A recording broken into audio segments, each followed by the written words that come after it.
that she did not consult you before giving baby Thomas up for adoption? I loved her enough to sacrifice my own wants over. You've never met them. I've never met them. You don't know them. Don't know them. Not allowed to contact them. Not allowed to inquire. It was at that moment that I found out, because I've been in the dark. Devices, I found messages from many different men. I found pictures in my game cameras. One of the more unusual cases that I've had come before me.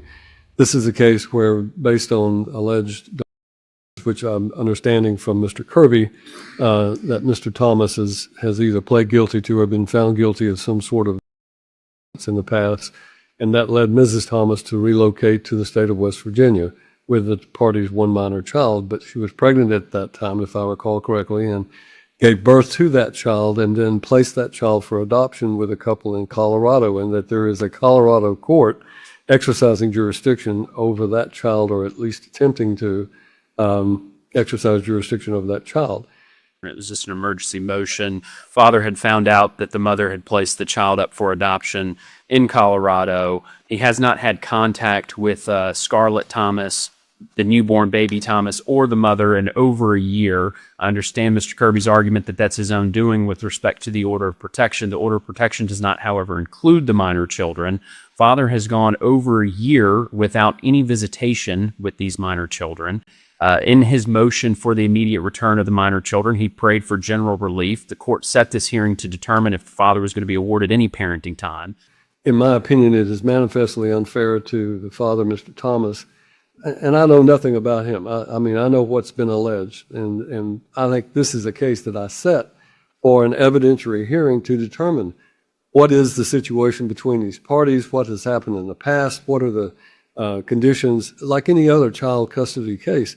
And I'm going forward with it today. Now, I will pass this case to allow you two to talk about it, but we're going to come up with some sort of a way for Mr. Thomas to have some sort of contact with these children, with this child. I'm glad to see it, Mr. Thomas. Mr. Thomas, would you please state your full name and address for the record? Michael Jarrell Thomas Jr. And how long have you lived at that address? About 4 years. Okay. And do you own or rent that residence? I own that residence. Okay. And can you describe for the court the residence? How many bedrooms, bathrooms? Sure, yes, sir. It's 17-acre farm with. Pull that microphone up there to you. Miss Thomas is on Zoom, and so it's important that she be able to hear everything. It's a farmland with a 25. I think it's 2,500 square feet. You don't mind just sitting there and keeping it on. So. Log cabin. And so it has 6 bedrooms. 6 bedrooms, 2 baths, a basement, a loft in the cabin. Okay.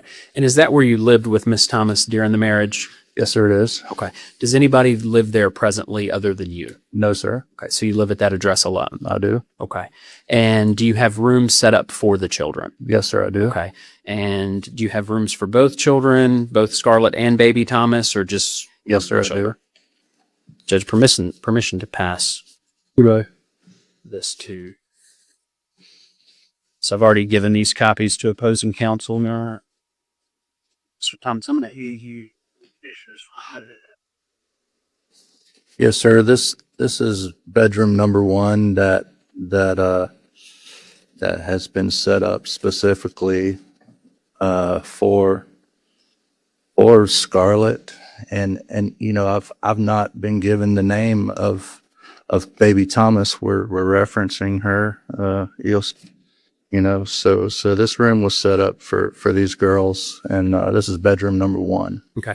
And do you have clothes? Does it depict in those pictures clothing for the minor children? Yes, sir. There is some clothing there. There are toys there for the girls, and yes, sir. Okay. So if the court were to return the children to you, you've got everything set up that you need to take care of the children. Is that correct? Yes, sir. That's correct. And Judge, I'd move to make that. Did you take those pictures? I did, yes, and sir. Is the condition of the residence in the same condition as it was in those pictures that you took? The exact precise position that these pictures show, yes, sir.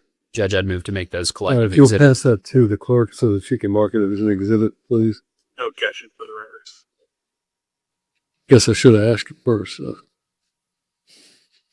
And Mr. Thomas, just to get through some more background information before we kind of get into everything, where are you currently employed? Currently, I'm employed at Clarksville Granite Company. Okay. Are you the owner of Clarksville Granite Company? I am the owner, yes, sir. Okay. And that is an S corporation, is that correct? It is, yes, sir. But you are also employed by them, but you are the business owner. I'm going, for the record, I'm going to show show these photographs to Miss Thomas so that she's able to see what's been marked as Exhibit 1 since she's appearing by Zoom. Sir.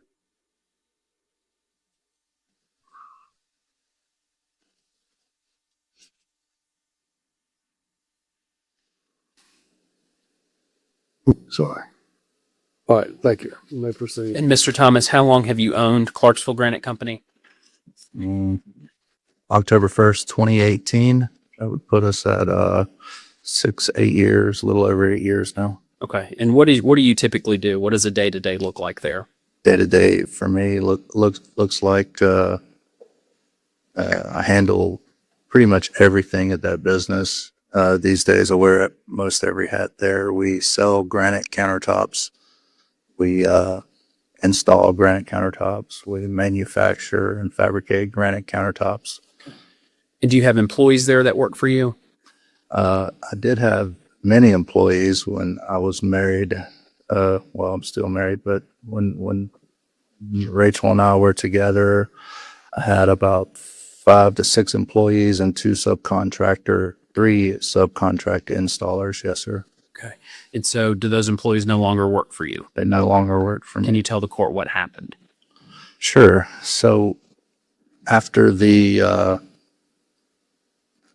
protection order was put into place, I had never suspected, and I was caught off guard. So I went back and I started looking in all of my media devices that I owned to find out why my wife was making these false allegations against me. And as I looked through all of these devices, I found messages from many different men. I found pictures in my game cameras all over my farm where men were coming into my house. They were driving into my home. So that's what I found and some of those men worked for me, and many of my employee base, pretty much my entire employee base, was having some type of relations with my wife. And so when I found that out, I lost all of my employees. 2 of those were my sons. And so you've had a significant reduction in your workforce there at Clarksville Granite. Is that Yes, sir. correct? Okay. Even though that significant reduction has occurred, do you still maintain flexibility with your work schedule? Yes, sir. So that we've been able to keep the doors open. I did lose my entire cabinetry division as a result of my wife's actions. So that entire crew I had to let go because of what was going on there. I have one gentleman that works for me now, and he is my subcontract installer, and he also helps me fabricate granite countertops. So if the court were to return eventually the kids to you, would you be able to facilitate childcare while you're at work? Would you be able to facilitate daycare and things of that nature? Yes, sir. I have made those arrangements. And are there specific individuals in mind? Is there someone here today that would be willing to help you with the children? Yes, sir. There are people here today. And so kind of getting into a little bit of the backstory, when did you and Rachel marry? We got married on April the 13th of 2024. Okay. And what led to the separation? Separation, I had no idea we were separating. What led to it, it came out of nowhere to me, to be honest. It was one day we were married, and the next day she was gone and making false allegations about me. I was totally blindsided by this. Okay. And was there a specific point in time when that happened? Did she go out of town for a period of time? Yes, sir. Okay. And what happened when she came back? Sure. So first, Rachel asked me to buy her a ring to recommemorate our marriage. This was 7 days, maybe 2 weeks before she made false allegations against me. She asked me to give her $7,000, 5 or 7, to buy a wedding band that she wanted to recommemorate our wedding. And I gladly gave it to her. I was in love with her, you know. I gave her the money, and supposedly she bought the wedding band, and she said she wanted to go to my sister's wedding for a period of about a week, and also some type of girls thing they were doing for about a week, and she left her children, her 13-year-old and 15-year-old teenage child, with me, while she went to Atlanta, Georgia, spent 1 week, and during that week we had some telephone disagreements, and she had mentioned that she was pregnant at the time, and that she wanted to have put the baby up for adoption.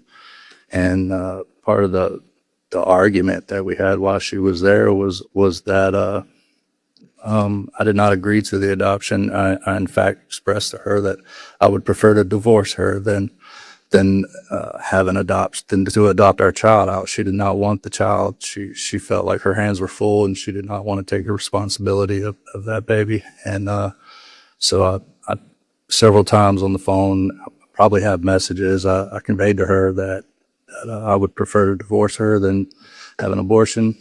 So the night that she returned from this Atlanta trip is the night that she hit the record button on her phone, sat down, started an argument with me. The next day I woke up, and the cops were there telling me I had to leave my home, and that she had made false allegations against me.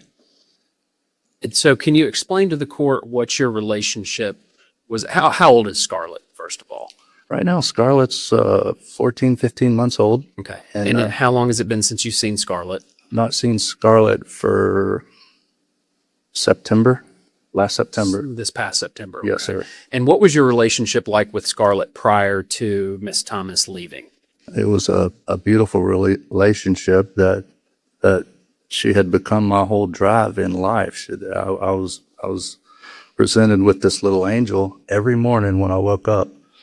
I would spend about an hour and a half with her before I went to work while Rachel prepared for her days. I would take the baby and take care of her during that time before I left for work. When I got home from work, Scarlett was given to me because Rachel had had a long day, taking care of her. By the time I had gotten home from work, every day without hesitation, she was thrust upon me, take the baby, and I would rush home from work to take that baby. I was in love with that baby. I still am, but I've had to push it all in the back and not think about it because it hurts so much. So that was our relationship. Like I took total care of the baby while he was at the house. Did you provide for her? Did you provide food, clothing? Yes, sir. Medical care? Did you ever take her to the doctor? As far as the doctor, I think we did go to a doctor visit one time. Yes, sir. And she had a primary care physician when she was here? She did. We had set her up with one of my pastor friends who is a physician's assistant and has a practice in Clarksville. His name is Cliff Signer. And so you had mentioned a moment ago about the adoption and being made aware of the adoption. Did you take Miss Thomas seriously when she had mentioned sending this newborn child or setting this newborn child up for adoption? I didn't really think it was that serious. No, especially when I told her that I would divorce you. That was my way of saying we're not doing this. Did you ever tell her if she signed divorce paperwork, you would sign adoption paperwork? I may have said those words in a message to say to her, if this happens, we're getting divorced. The only way this is happening is if we get divorced. Did she ever consult any adoption agencies that you're aware of?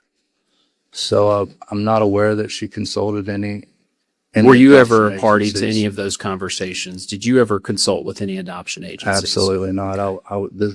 This whole adoption was You know, I did see in an email where she was reaching out in social groups on Facebook, where she was soliciting Facebook groups to find a person to adopt this child. You know, and I think I sent you those emails where she had, you know, this was after the divorce was filed. You know, we were no contact. So after that order of protection had been entered, after the divorce had been filed, you had no contact with her about the adoption. That's correct, sir. Okay. She didn't tell you she was about to place the child up for adoption. She didn't tell you that she was signing a termination of her parental rights. I had no idea any of those things were happening. I was in the dark as to. And you only Any found out that it information. occurred after you'd been served with that Yes, petition. sir. Is that correct? I had suspected, you know, that she was considering that, but I had no idea. And so it's been represented to the court that you have been convicted of domestic assault. Now, let's go back. You had described earlier an incident in September. Is that the incident you're referring to? Yes, sir. Okay. And what plea did you enter? Do you Well, recall? I don't recall the name of the plea, but I do recall that the attorney advised me that when after the judge read the plea off and I agreed to it, that to be sure that I say not guilty within that I'm not guilty of this. I don't remember the name of it, but it was when the judge said, "How do you plea?" It was very clear that my attorney made it to me to say the word, "You plead not guilty." If the court records reflect you entered into a no contest plea to a simple assault and a violation of an order of protection, does that sound accurate? Yes, sir. Okay. And you were, as a result of that, you were placed on probation for a year. Is that correct? Yes, sir. And are you currently still on probation? Yes, sir. Have you had any issues with probation? No, sir. I Have you have failed not. to report to probation? No, sir. I Have you had not. any probation violations filed against you? No, sir. I Have you not. failed any drug screens administered by probation? No, sir. I have not. Have you paid your probation fees and court costs? Yes, sir. I have. And so as we sit here today, there are no violations of your probation, correct? That is correct. Have you been charged with any new criminal offenses? No, sir. And why did you enter into a no contest plea instead of going to trial? Well, number one, I was not guilty of the charges, and my attorney advised me that was the best thing I could do.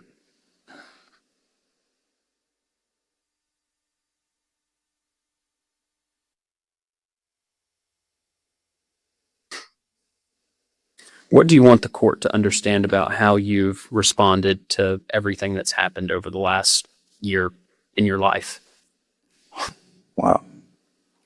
I'd like the court to know that on September the 21st, my entire world was taken away from me based on a false allegation. My entire world was destroyed. I was in love with my family. I was not a perfect person. I showed up for my family every day, 6 o'clock without fail. I was in that house with that family every day, trying to love on them. 7 o'clock every morning, I went to work and I come home. And on September the 21st, I was hit with I was destroyed, devastated, and appalled that these allegations were made about me by my wife, whom I loved, and I didn't know that there was many other men involved in this until the judge affirmed the order of protection. When that day happened, I was even more utterly destroyed because an affirmation had been made about something that I was in no way guilty of. And so I went through several weeks of very dark spell at that time. And in that time, I had to sit down and learn all the things about what had happened, and who was all involved. And so for the following month, it was revealed to me through, looking through it, looking at everything closer. I wasn't looking close in our relationship. I wasn't paying attention during our relationship. I was maybe I was in a fog or something, but when I started paying attention and checking my game cameras at home that I had throughout the woods and in the driveway and I found out what was truly going on. So were yeah. there things you had mentioned earlier? You had a very close relationship with Scarlett. You treated Scarlett as your own. And ultimately, you ended up questioning whether you were Scarlett's biological father. Were there things that made you question after the fact if you were Scarlett's biological father?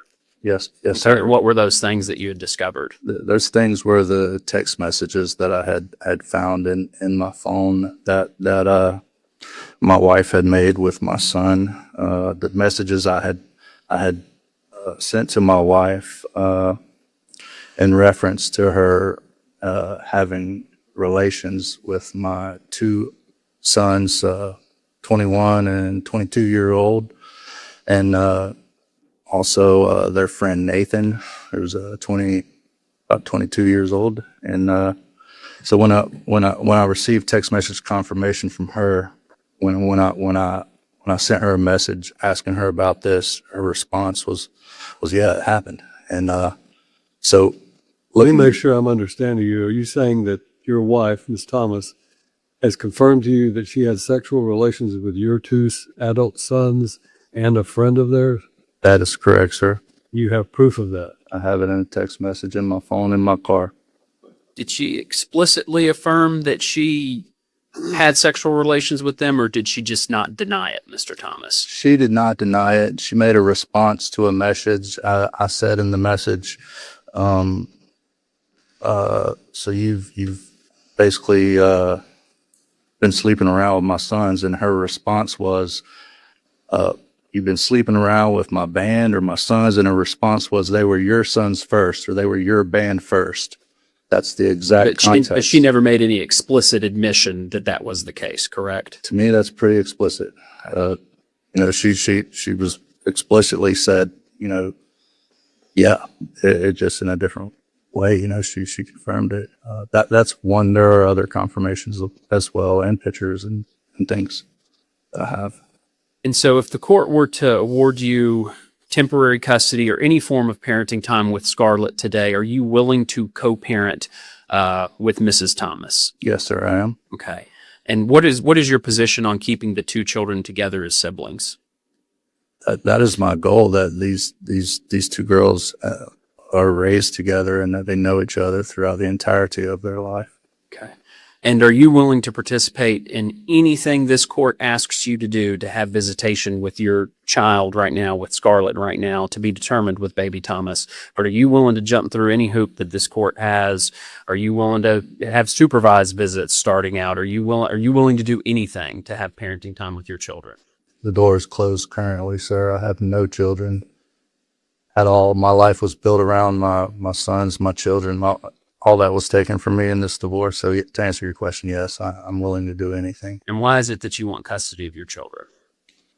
My children are why I get up and go to work every day. They're the reason that I function. My children are the reason that I live, and my reason to live was taken away from me with this, all of my sons, my baby girls, all of that, so I've lost I had to find a new reason to live because my children were taken from me. And why do you feel that Scarlett is subject to an immediate threat of irreparable harm while in Miss Thomas's care?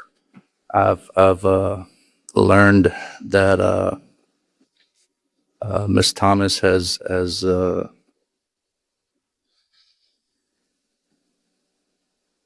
so the things that occurred with my boys, they occurred with other people, other men, and it's hard for me to even think about. I keep all this back here, but all of those things were occurring. Well, specifically, she didn't consult with you about the adoption before Blaze's. I'll rephrase. I'm sorry. He's Staying to lead the witness. I believe you had previously testified. Is it true you previously testified that she did not consult you before giving baby Thomas up for adoption? That is true. Okay. Are you in fear? Does that create any kind of fear for you due to or with respect to her parenting responsibilities of Scarlett? Absolute. Why? Because that family that she sent our child to live with we know nothing about those people. They've had our child now for several months, and we don't know anything about them. You've never met them. I've never met them. You don't know them. Don't know them. Not allowed to contact them. Not allowed to inquire who they are, anything about them. Moreover, Ms. Thomas was seeking to aggressively release this child into somebody's care. She was not looking to aggressively research their background, find out who they are. And you are currently under a temporary support order by this court. Yes, sir. Okay. How much a month do you pay to Miss Thomas? $1,500 a month. Okay. Is that just the support order, or does that include everything you pay on her behalf? So I also currently pay for a 2024 Ford Expedition payment. How much is that a month? That payment is over $1,300 a month, less than 14, and the insurance on that vehicle is about probably $300 a month. You filed a copy of your income and expense statement with the court yesterday. Is that correct? Yes, sir. Okay, and I'm going to pass you up, Judge, permission to pass.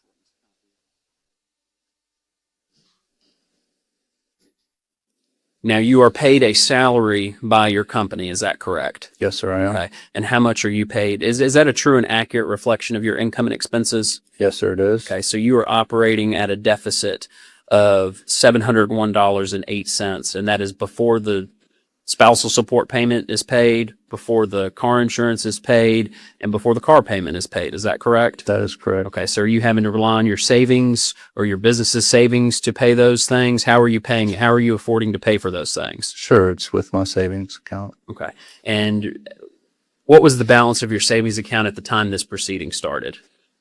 So my savings account is it's been around $50,000, Okay, and what's the balance of it now? probably 40,000. And so are you asking the court to reduce the temporary support payment? I am asking the court to please reduce this support payment.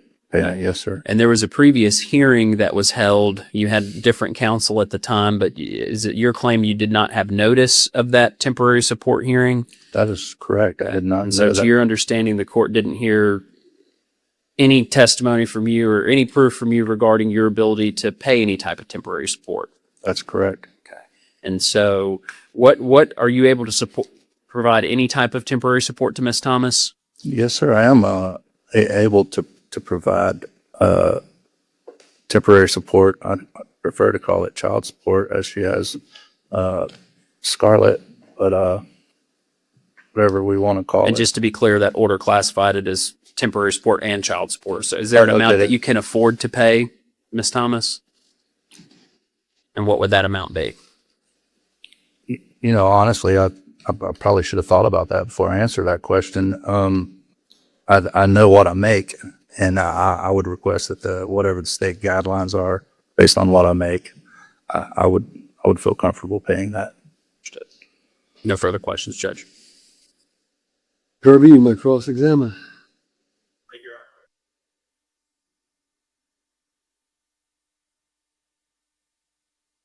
Morning, Mr. Thomas. Good morning, sir. My name's Anthony Kirby. I represent your spouse, Miss Rachel Thomas, okay? Good to meet you, sir. Good to meet you. I've got just a few things to question you about. I'm going to start on the... Was that made an exhibit, his income and expense statements? Let's make that the next exhibit in order. You're under no objection. Thank you, Mr. Kirby.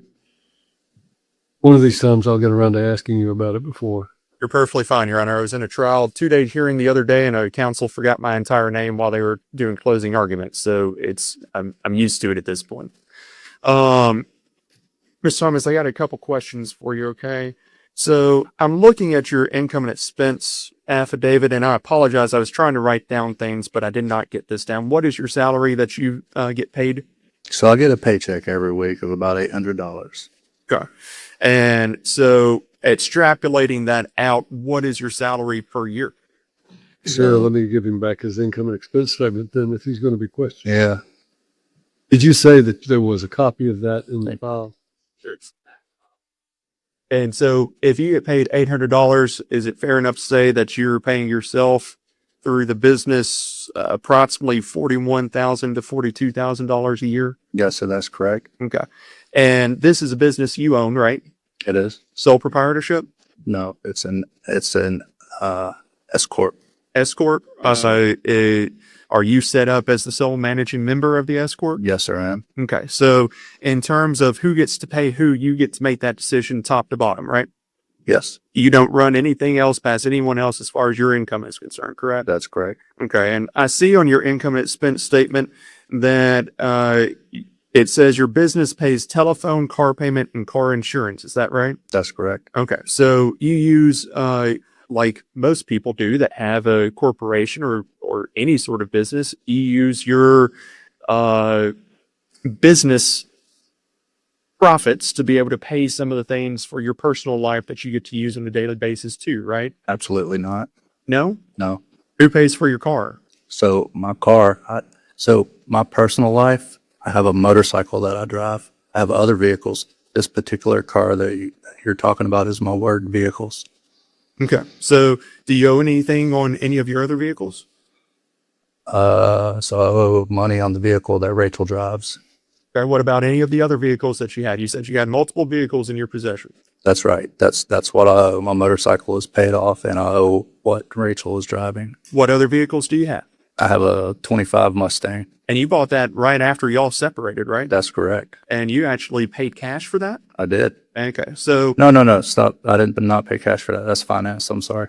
that's finance, It but was it's paid off financed. at this point, right? No, it's not paid off. You got money owed on that? Yes, I do. Who's paying for that? Your business, right? I pay for that. You pay for that Yes, through your business? that's right. Okay. So that's what I'm getting to, right? Okay. You pay for your stuff through your business, right? This is a work vehicle. It's your 2025 Mustang for a Granite company is a work vehicle. Absolutely. You can haul granite on your 2025 I Mustang. drive that car to every measurement job, to every meeting, to work and back every day. Understood. This car does not sit in my driveway, and I don't take it to car meets. I drive it to work. I drive it all around to measure jobs every day. Understood. And so as far as that car is concerned, you're actually adding on to that vehicle as well, right? You bought a bunch of parts for it to add on to it, make it faster, make it more cool, right? No, No? I'm not. Let me see. I did put a new muffler on it. Yes, Okay. you're right. Did the business pay for that too? It did. Was that necessary for your business, or that's just something you wanted to put on? It's regardless. That's not a question, whether it's necessary for business or not. Whenever I purchase a saw for my Granite company, I'm allowed to purchase blades for that saw that increase its productivity. Understood. Let's talk about your business account then. How much do you have in your business account? Currently around $100,000. Okay. So you get to pay through your business account anything that you deem necessary for your life that you think benefits your business, right? If it's business related, yes, And you say that you had $100,000 in there right now, right? that's correct. Previously, you had a lot more than that, right? That's correct.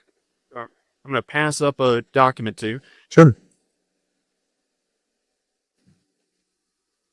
You recognize this statement, right? Yeah, the one that was stolen from my vehicle when she stole my truck. Yes. Get to that in a minute, I guess, then. When it comes to this is the business account for the Clarksville Granite Inc., right?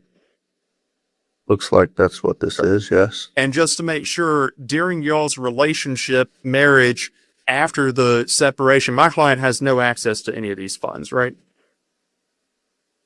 No. Okay. And at that point in time, you had, this shows $252,101.50 in your business account, right? That's correct. Okay.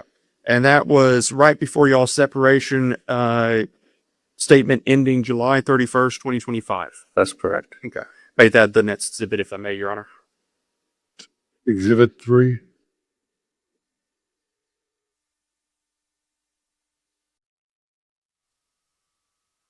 So you have $40,000 in your savings right now, personal savings. Yes, sir. You, by your testimony here, have a little over $100,000 in your business account. That's correct.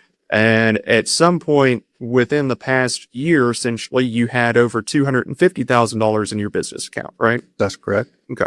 And you can't afford to pay $1,500 a month? That's correct. I cannot Cannot afford it. Okay. If I do $100,000 divided by 15, that's 66 months at that point, right? Does that sound about right? Please explain a little closer. I'm trying to follow where you're going with this. You have $140,000 to your disposal. Okay. Correct? That's right. Okay. And that's not including anything for your checking account. What do you have in your checking account? Maybe $5,000. Okay. So we'll discount that for argument of this. Okay. So you've got $140,000 at your disposal as we sit here today. If you had no other money go into your business account, you could pay $1,500 for the next 93 months. That seem about right? No, it does not, because I have business expenses that by far exceed any of that revolve every single week. The $250,000 that you mentioned, there was a employee cost every week of about $9,000. So 9, 18, 24, 36. You're looking at a $40,000 revolving fee on top of Granite materials, gas. $60,000, $70,000 a month is when we were together, that's how it was revolving, and this was an S Corp account. When I lived with her, all of our expenses were also paid from my savings account, not from this business. The entire time that I lived with Miss Thomas, I was given a paycheck from my business. That has not changed.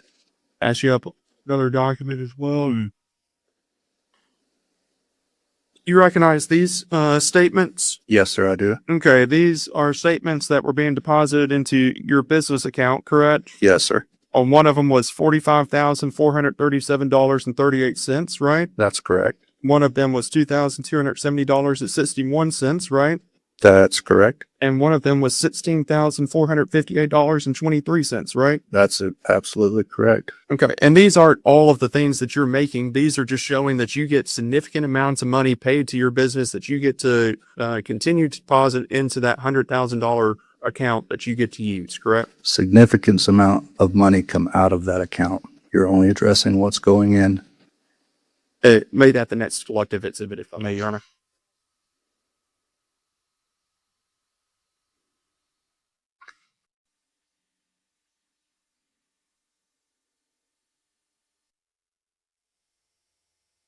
You and my client have or maybe had a joint account. I don't know if it's still open or not. Is that a correct statement? It is. Okay. And did you move a bunch of money out of that account? Over the past year, I've moved money through that account in and out of it the entire time. Yes, sir. Okay. At one point, did you leave 53 cents in that account after a month? It's very possible. Yes, sir. This was right before y'all's separation, right? I'm sure I drained that account once I found out everything that was going on. Yes, absolutely. So you took it upon yourself. You made a unilateral decision to go ahead and drain that account, right? How much money was in there when I drained it? Because we only kept like maybe $1,000 in this account revolving at all times. Well, you essentially, this was the only account in which my client had any access to funds, correct? Okay. Is that correct? So she stole money. Also, Well, this isn't my question, sir. Right. I'm going to ask the questions. You can answer Sure. questions. Y'all had a joint account, correct? Yes, we did. My client had access to the joint account to use funds to purchase things throughout the day, correct? That's correct. Okay. She did not have access to your savings account that has $40,000 in it, correct? She had her own bank account also, apart from this account also. She did not have access to the $5,000 in your checking account, correct? But that account is this account. And she Right. didn't have so now you've built this back up to 5,000 is what you're saying. That's what I'm saying, yes. And she didn't have access to the $252,000 that was in your business account, right? Did she have access to it? Let me think about that answer for a moment, please. I think you've already said that she didn't. No, she's had well, here's something I forgot. Okay. I have noticed that she maybe she didn't have access to this, but she gained access to it several times, and we'll get into that later. Okay. As far as this, though, it's your testimony that this typically had $1,000 to $2,000 in it at that point. Which account are you referring to? The one that I just passed up for you. Yes, sir. Okay. That's about right. And now it's at about $5,000, correct? That's Okay. That's correct. And my client doesn't have access to that account as we sit here today. Is that a fair enough statement? That's correct. Okay. Because you removed her from that account, right? Yeah, that's right. Okay.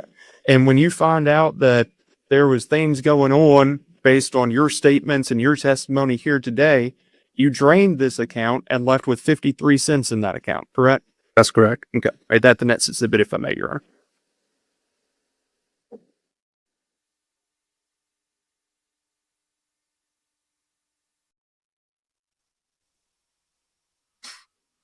My client was essentially solely reliant on you for income during y'all's marriage and relationship, right? That is not true. No? You were the primary breadwinner for the home. That's got to be true, right? I was with her for 1 year. She had child support from 2 other men. Okay. So she had child support from 2 other men at that point for children that she still has in her care and custody, right?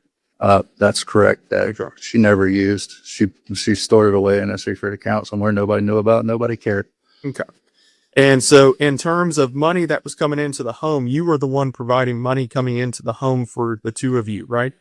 For the year and few months that we were together, we knew each other. Yes, sir. Okay. And you want the court to now say that you shouldn't have to pay her the $1,500, shouldn't have to pay for her insurance, shouldn't have to pay for her vehicle. You should just calculate out whatever's on the child support worksheet based on the $800 a month you've decided to give yourself unilaterally through your business, right? That's exactly right. Yes, sir. Not $800 a month. $800 a week. I apologize. That was That's my right. bad. Your Honor. Yes, sir. Thank you. $800 a week. Yes, sir. Okay. Another point of this, you really just don't like my client, Frank.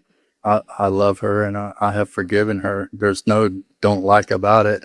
I was in love with her and my pastor has taught me to forgive her and I still love her When was that forgiveness taking place? over the past several months. Okay. So when you paid your $1,500 for support on July 1st and you put into the memo line that you were paying her for telling lies and stealing, was that forgiveness? I don't know what that was. You did that though, right? That's what she did. So that's what it was for. But that's forgiveness in your book, right? I have forgiven her. Okay.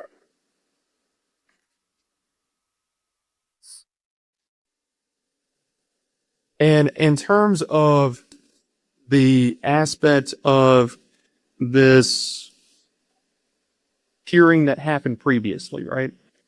Let's go through that for just a moment. You were duly represented at that point. You had counsel. What hearing are we referring to, sir? When the current support was ordered, you had counsel at that point, correct? At that hearing, my counsel had submitted his documentation to be removed as counsel. So that's when her counsel stepped in and had this support hearing made. I was not aware that I needed to be present at that. I was not told I needed to go. I knew my attorney was removing himself. I was not prepared to argue that. So I didn't go to that hearing because of that reason. And you just decided not to go, but you knew that the motion was on the docket, right? I knew my attorney was removing himself from my case. And you knew that the motion for support was on the docket No, as well. absolutely not. Well, you just said that you weren't I did prepared not to know that hearing was that subject matter was being heard. All I knew, as God is my witness, is that my attorney was removing himself from my case. And if your attorney came into this court and represented that he had spoken to you and informed you of that motion, he would be lying to the court. Absolutely, sir. As an officer of the court, you're No, saying no, that he he's told me lying about to the court. the motion to remove him from my case. He did. And in fact, we never spoke about that. I got an email that said that on this day, I I read the motion. It said that he was removing himself on this date. And in my mind, I thought, okay, he's removing himself from the case. I'm not arguing that. It doesn't say here, Michael, you need to be here on this date. I just I never even received a subpoena for the date. I just seen the motion is what he had emailed me. So it didn't click in my little simple mind that I needed to be in court that day. I wasn't arguing it. You know, I knew I had to find another attorney is what my little mind thought. Understood. Let's go with your other motion then for just a moment, okay?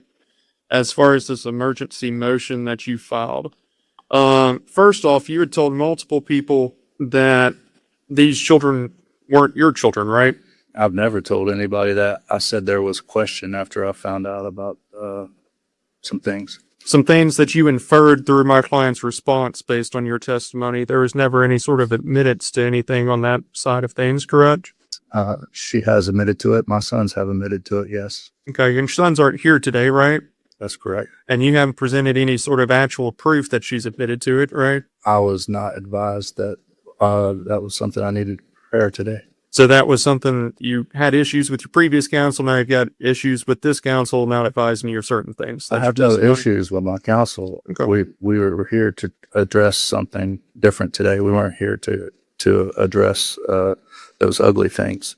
We're here to try to help me gain a little time with my children. And that's what you're asking for at this point, right? Is a little time with your children. I'm asking for full custody of my children. Well, that's far different than a little time with your child. So which one is it? Pardon me for misspeaking. It's full custody is what I'm asking for. And to be honest, the best word is anything. Well, that's again also far different than full custody. Right, because right now I have nothing, sir. Okay. And you've got nothing because there was an order of protection that was taken out, right? Yes, sir. And you were served with that order of protection. Yes, sir. And you didn't show up to that order of protection, did you? I'm sorry. I believe I attended all court dates. Did you? Yes. Okay. And there was a hearing after that. I'm not aware of a hearing that I missed, sir. But the order of protection was put in place, right? Yes, it was. Okay. And there was an agreed order at some point put in through this court saying that my client could go to an undisclosed location based on that had occurred within y'all's marriage, right? Based on the alleged. Okay. And you were arrested for domestic violence, correct? I think they arrested me for something else. It was violation of the order is what I was arrested. I was never arrested for domestic violence. You've been arrested for aggravated assault many times in your past, though, right? Not that I recall, sir. You've been found guilty of aggravated assault as a felony previously, right? Not that I recall, sir. I don't remember that. Hold on just a second. I'm sorry.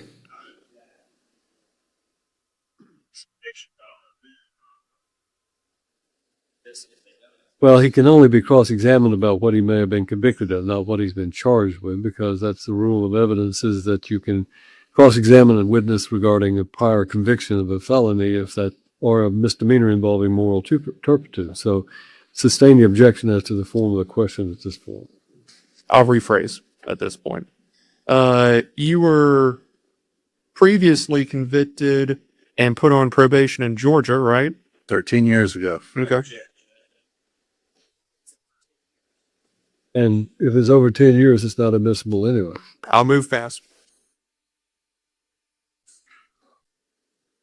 You previously, do you still have a pending criminal charge for aggravated assault in, I believe it was South Carolina? Absolutely not. You were arrested on that though, right? When was that taken care of? So that was taken care of 2 months ago, and the district attorney in that case called me. I'm not going to ask you what the district attorney says. You can't testify to what anyone else says. Okay. Do you have anything here with you today that says that that was dismissed or taken care of in some way? No. Okay. And as far as your emergency motion that you filed, That was over 10 years, by the way. Also. you don't have anything in terms of the charge wasn't over 10 years ago. You just got arrested on it recently. Yes, but it was. It was over 10 years, sir. it just got resolved here recently, though, right? Right. It was By your thrown- testimony? It was thrown out. Okay. As far as the aspect of what you're asking for here, your motion deals entirely with who we've been referring to as baby girl Thomas and this adoption aspect of things, correct? Can you repeat the question? Your motion deals entirely with who we've been calling baby girl Thomas and the adoption aspects of What things. motion are you referring to? Because there's many of them here. Same. You filed a motion for emergency custody, emergency return of the minor children, right? Yes. And that was based on the fact that you found out that there's an adoption that's pending in Colorado as it relates to baby girl Thomas, correct? So I filed the motion for custody of that child when I was presented with legal documentation that said she had signed away her rights to that child, and this new family was asking me to sign away my rights. It was at that moment that I found out, because I've been in the dark, that my child was in another state. It was at that moment that I learned I have to take legal action right now. So to answer your question, yes, sir, that's whenever I filed the motion. Okay. And then as far as Scarlett is concerned, you have absolutely no claim that Scarlett is being mistreated in any way, correct? I have no claim because I've had no contact. I don't know. I do know the life that was lived when she was here. And just to be clear, you haven't presented anything as far as photographs or videos or text messages or to corroborate anything that you've testified to about these alleged affairs that seem to be the brunt of your concern with mother, right? None of that's been introduced today. That's not, no, sir. And so as it relates to Scarlett, what's Scarlett's date of birth? Scarlett? Yes. Scarlett was born on March 17th, 2024. 2024? 2025, I'm sorry. Okay. And so at this point, y'all been separated since September of 2025, right? Yes. And so this child, it's fair to say, doesn't know you. Is that a fair enough statement? That's not fair at all. I spent every day with that baby for the first 6.5, 7 months of her life. And I don't know about you, but for 7 months that you spend with somebody, would you say Yeah, 5 ask months? him questions. Mr. Sorry, sir. Harris. You just answer his, please. Sorry. I apologize. During that period of time where the child was in your home, did you have issues of anger? No, sir. You didn't yell, you didn't cuss at other people in the home or other children in the home? I'm sure at times I raised my voice. Yes, sir. You raised your voice at times, right? Yes, sir. Did you ever go so far that you ripped apart an oven so that it was not useful? I don't recall ripping apart an oven that was, no, I know that I did not. So to answer your question, no. I'm going to play a video, if I may, Your Honor, and a best way to do this that I know of would be to play it and stand over here. Or You can play it through the network if you got to plug it in. We've got bailiffs here who are fairly adept at that. We have a USB cord there on the.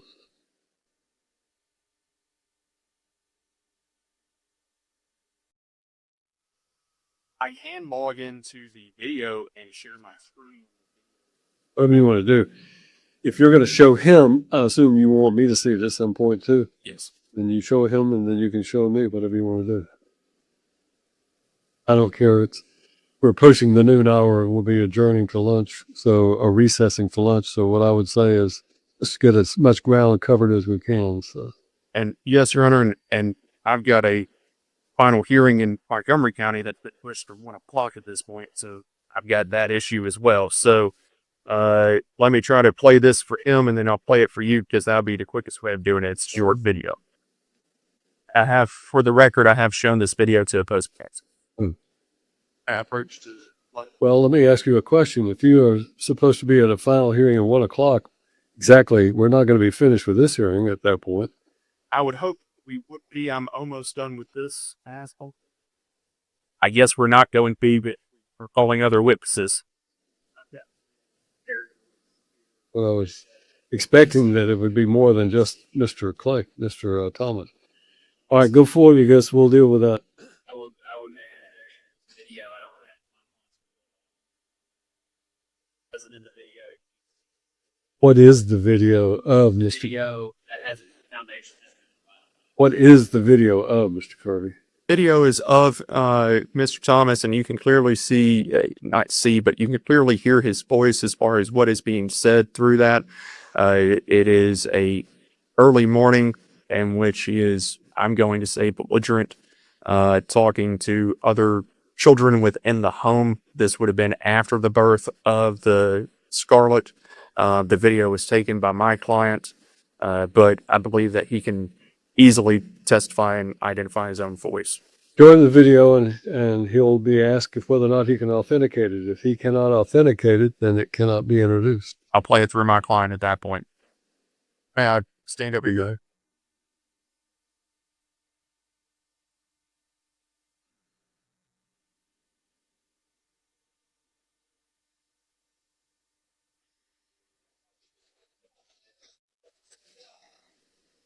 I'll stop it there.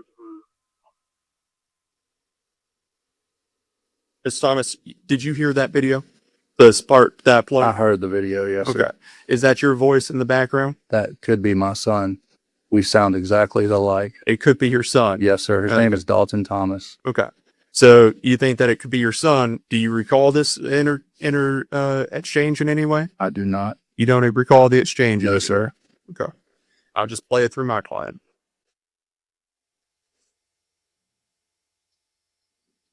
As we sit here today, you have no proof saying that Scarlett is not being well taken care of in mother's home, correct? That's correct. Okay, you have no proof saying that she's not being able to provide for that child in terms of food and clothing and everything else, correct? Correct.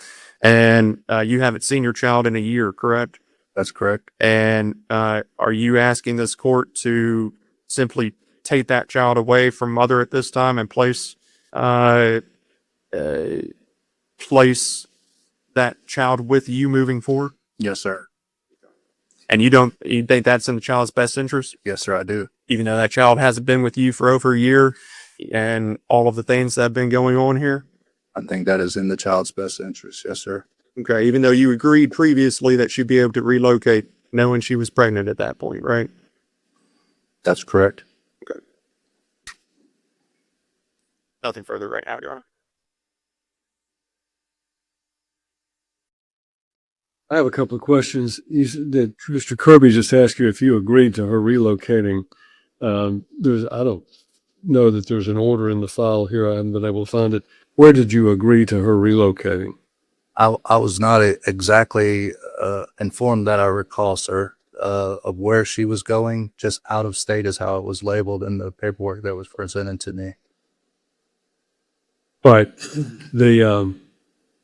When you and she married, if I understand correctly, you were married less than a year at the time she separated from you or she left. Is that correct? Yes, sir. During that time, did she work outside the home at all? She never worked. No, sir. How did you and she meet? She came into my business looking for countertops. Right. And she lived here in this area at that time? Yes, sir. She owned a house in Clarksville. And when she came into your business looking for countertops, you and she met, obviously, and then you started dating, and then you married, and you were together for a year before you separated, correct? Yes, sir. And it's been a year since your separation. Yes, sir. Roughly. September we separated. September, it'll be a year this September. Yes, sir. All right. Now, are you living alone? Yes, sir. Okay. And we're talking about Scarlett. Scarlett is a child of how old? 1 year old? Yes, sir. So I have some experience with 1 year old children and grandchildren. Exactly how are you proposing to, I see the pictures of your home and it looks fine. How are you prepared to care for Scarlett if she were to come and stay with you? Sure. I have a friend who is here to testify today that would testify to her ability to help me care for Scarlett. This is a female friend that you have. Yes, sir. And is that somebody you're involved with as a person, as a No, more sir. than a friend? We are not more than friends. No, sir. All right. And so you have someone lined up that would be able to help you if Scarlett were to come here. Yes, sir. And have actually many. I have a church family who would also be more than willing to help me take care of Scarlett. Roberta is here. Her name is Roberta. She's here today to testify to her willingness to help me. And, sir, And how many children does Mrs. Thomas have? currently she has Connor, which is her 4-year-old. She has Dominic, her 13 to 14-year-old. She has Briya, her 15, about to be 16-year-old. So she has 3, and she has Scarlett, our child together. So currently she has 4 children living with her. The youngest child that we're talking about that's an adoption or has been put up for adoption by Miss Thomas, that would be her 5th child. Yes, sir. Right. And how many children do you have? I have 5 children that have grown up and moved out of the home, and they're and out in the world doing their thing these days. 2 of those were your sons that work with you, Yes, sir. and those are the 2 sons that you're basically accusing of having a sexual relationship with your wife. Yes, sir. And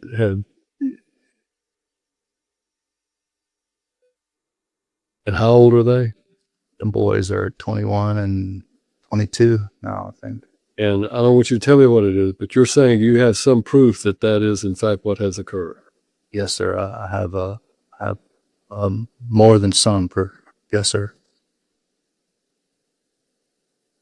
All right. Any questions based on what I've asked you? Thank you. Step down. Step down. Gentlemen, Mr. Kirby, you have this final hearing. Who is that in front of? This was set first, and I informed Chancellor Dean and opposing counsel there that I needed to come here to deal with this situation. But that was set on Chancellor Dean's docket for today because that is it's a final evidentiary hearing that's dealing with where is a child going to go to school starting up essentially next week, which is why he set it on that docket. Then Mr. Daniel Bryant's been nice enough to accommodate me this morning. He's the opposing counsel on that. We'd like to be heard today. Obviously, Judge, we've got witnesses here. Our last 3 witnesses, if the court needs to hear from them, are pure character witnesses, a pastor, support system, friends that have known Mr. Thomas for 7 years. And I'm not sure if the court needs that proof today, but they're here to say what kind of person he is. They've observed him at work. They've observed him. You know, the defendant in this case has alleged that Mr. Thomas is on drugs, has alleged Mr. Thomas is abusive, and he's got a slew of character witnesses here today to testify. They've known him for a long time and have never observed anything like that. They've never observed him lose his temper at work. They never observed drugs. They've observed him be an upstanding member of the community. I'm not sure if the court needs here. And Mr. Herbert was all his plan. I would have a pretty brief, I think. I think we're all going to go forward today. I think it would. What do you have tomorrow? We don't have anything now. What do you have tomorrow morning? Let me grab my calendar.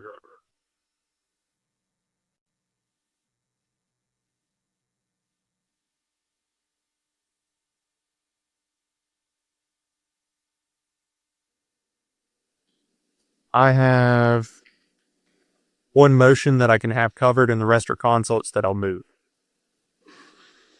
I could do that tomorrow morning. 9 o'clock tomorrow morning, we'll resume this. I want to make sure everybody understands. I have to leave to go to a dental appointment in Franklin. I've got a crown that keeps coming off. And unless you want to have me proceed with a snaggletooth look, then I got to leave here a little before 2. So I would think that tomorrow morning in the 3 or 4 hours, we could conclude this matter. Both of you need to address the issue. Mr. Thomas, regardless of whether your client thinks he's a good husband or a bad husband or whatever, I understand your arguments about the alleged violence. He has a right to see his daughter, Scarlett, and that's all we're dealing with. So I want to be able to address under what circumstances each of you proposes that happens. As far as the immediate return of the child to the state of Tennessee, that's equivalent to, unless she moves back here, it's equivalent to granting him temporary custody, and that's a kind of a tall order considering where we are with everything. But I want to know what both of you propose for at least some sort of temporary visitation with him. He has the right to see his daughter, but it has been a year or so since he's seen this child, and the child at that age is going to be some adjustment that's going to be required. Normally, if they were living here together, I would be putting down an order of a graduated type of visitation. That doesn't appear to me not necessarily to be the case. In addition to that, we've got to work around this order of protection and whatever. So we're going to be looking at exchanges of the child, assuming that there is a visitation, exchanges of the child through third-party mediation or mediaries, so that there's no direct contact. The last thing I want is for Mr. Thomas to be in violation of this order of protection. When does that expire? What is it? It's on appeal. So the previous council had reserved it for final hearing in this court. So I think technically, and this is not what I'm necessarily suggesting, but I do think technically the court could have end the order of protection at this time because the fact that it is, I don't know that it's, since it's on appeal, I'm not really sure. If it's been more than a year since it was issued, even if it was on appeal, it's expired. I'll deal with it. No, it's not been more than a year. All right. Then here's what I'm suggesting. We'll start at 9 o'clock. Both of you just keep in mind what my problem is. I want him to see this child. I want him to have contact with this child. And I want to protect the child from being traumatized by being around somebody that she may not be familiar with. But we've got to move in that direction because unless there's some proof that he is unfit at all to have any custody or visitation with the child, he's going to get to see this child. So, and it may be graduated moving forward. One option is we just have the child brought back here and stay with him for a month and then go back to the mom and stay for a month or a week at a time, something like that. They can then say that for the purposes of giving you an understanding that I take seriously his right to see the child, even if there are these issues that occur between them. thank you, Judge. So be prepared to address that tomorrow. Understood. All right. We'll deal with its economic issues as well. And obviously I'll need to hear from her regarding her economic situation as well. So the court is going to be considering the fact that the obligation that Mr. Thomas has is for the support of his child. And that will be based on the child support guidelines. His support for her is based on whether or not there's an alimony or spousal support issue. That, as you all know, goes to the factors that are set forth in the statute, which include the length of the marriage that the parties have. We've got a 1-year marriage. So keep that in mind when we talk about tomorrow. All right. I will see you all at 9 o'clock.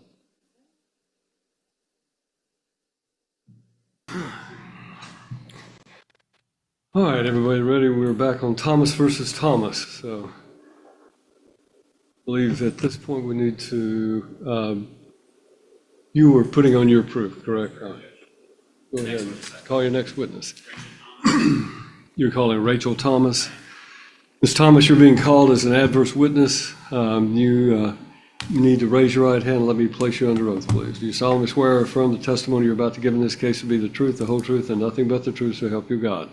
Yes. All right, thank you. Ms. Thomas, my name's Nicholas Bellamy. I represent Michael Thomas in this matter. I've got a few questions for you this morning, okay? Okay. Are you able to hear me okay? Yes, sir. If you can't hear me at any time, just please speak up and let us know, okay? Okay. Ms. Thomas, do you recall filing an income and expense affidavit in November of 2025? Yes. Okay. Are you able to locate that income and expense affidavit? Are you able to get a copy in front of you, or do you recall what that affidavit says? I don't have the ability to get it in front of me, but if you could show it to me, I would be more than willing to look at it. Okay. I don't know that I'll be able to show it to you this morning, but I can kind of walk you through it. So in your income and expense statement, you'd swore that your income was $3,314 per month. Is that correct? Yes. Okay. And is that still your income monthly? Yes, that's my child support. Okay. And so when you say your child support, is that for one child or for more than one child? That's for more than one child. Okay. So how many individuals are currently paying you child support? 2. Were you previously married to those 2 individuals? Just the first one, my two older kids' father. So how much what is his name? His name is Louis Lovejoy. Louis Lovejoy. How much does Mr. Lovejoy pay you per month? $2,050. Okay. And then who else pays you child support? Mario Ramos Tomasini, Okay. And how much child support does he pay per month? $1,260.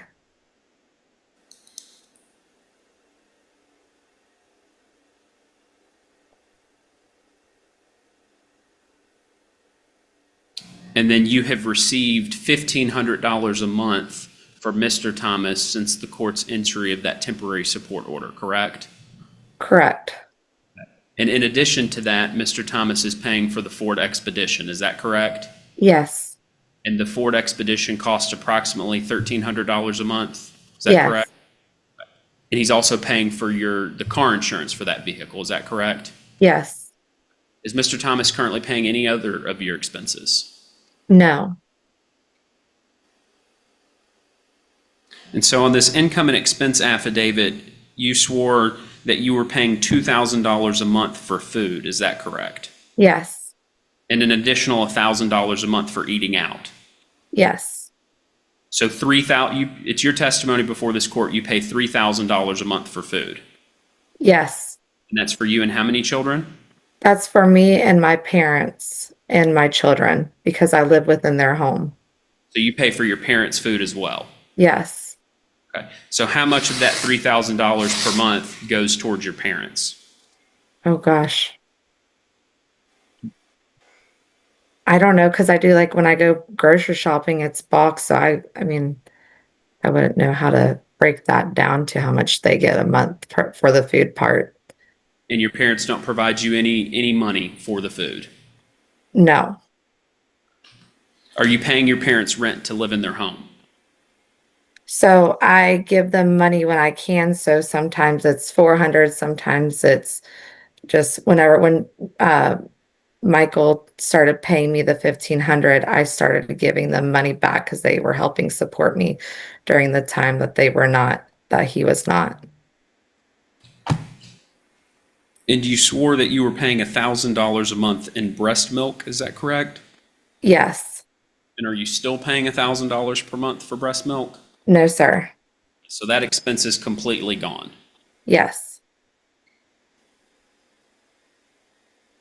Hygiene, diapers, and wipes. Are you paying $220 a month for diapers, wipes, and hygiene products still? Yes. And you swore on your income and expense affidavit that you were paying $640 a month for fuel. Is that accurate? Not anymore. No, sir. Because you have there written out in a parentheses that you fill up twice a week at $80 each time. Are you still doing that? No, sir. So how much are you spending a month on fuel now? Maybe roughly 400. Are you currently working anywhere? No, Okay. Are you going to school? I am full time. Okay. When did you enroll in school? January of this year. And what are you going to school for? Well, my end goal is to go to law school, but I graduate next summer with a bachelor's degree in business administration. How are you paying for school? It is through the student loans. How much student loans are you receiving? Is it a monthly basis? Is it a semester basis? I don't know if it's like unsubsidized or but it's through the government, and they send the funds directly to the school. Do you receive any other benefits going to school? No, Are you on food stamps? no. You have government health insurance. Yes, Okay. Is that for you and the children that you are currently in your home? just for me and Scarlett. And on your income and expense affidavit, you had swore that you were spending $130 a month on burn boot camp. Do you still have that expense? No, sir. The $11 at Chuck E. Cheese monthly? No, sir. The $400 a month for your beauty care?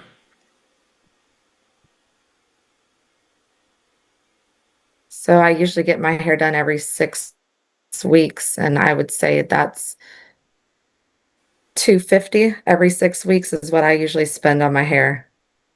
So not $400 a month. That's correct.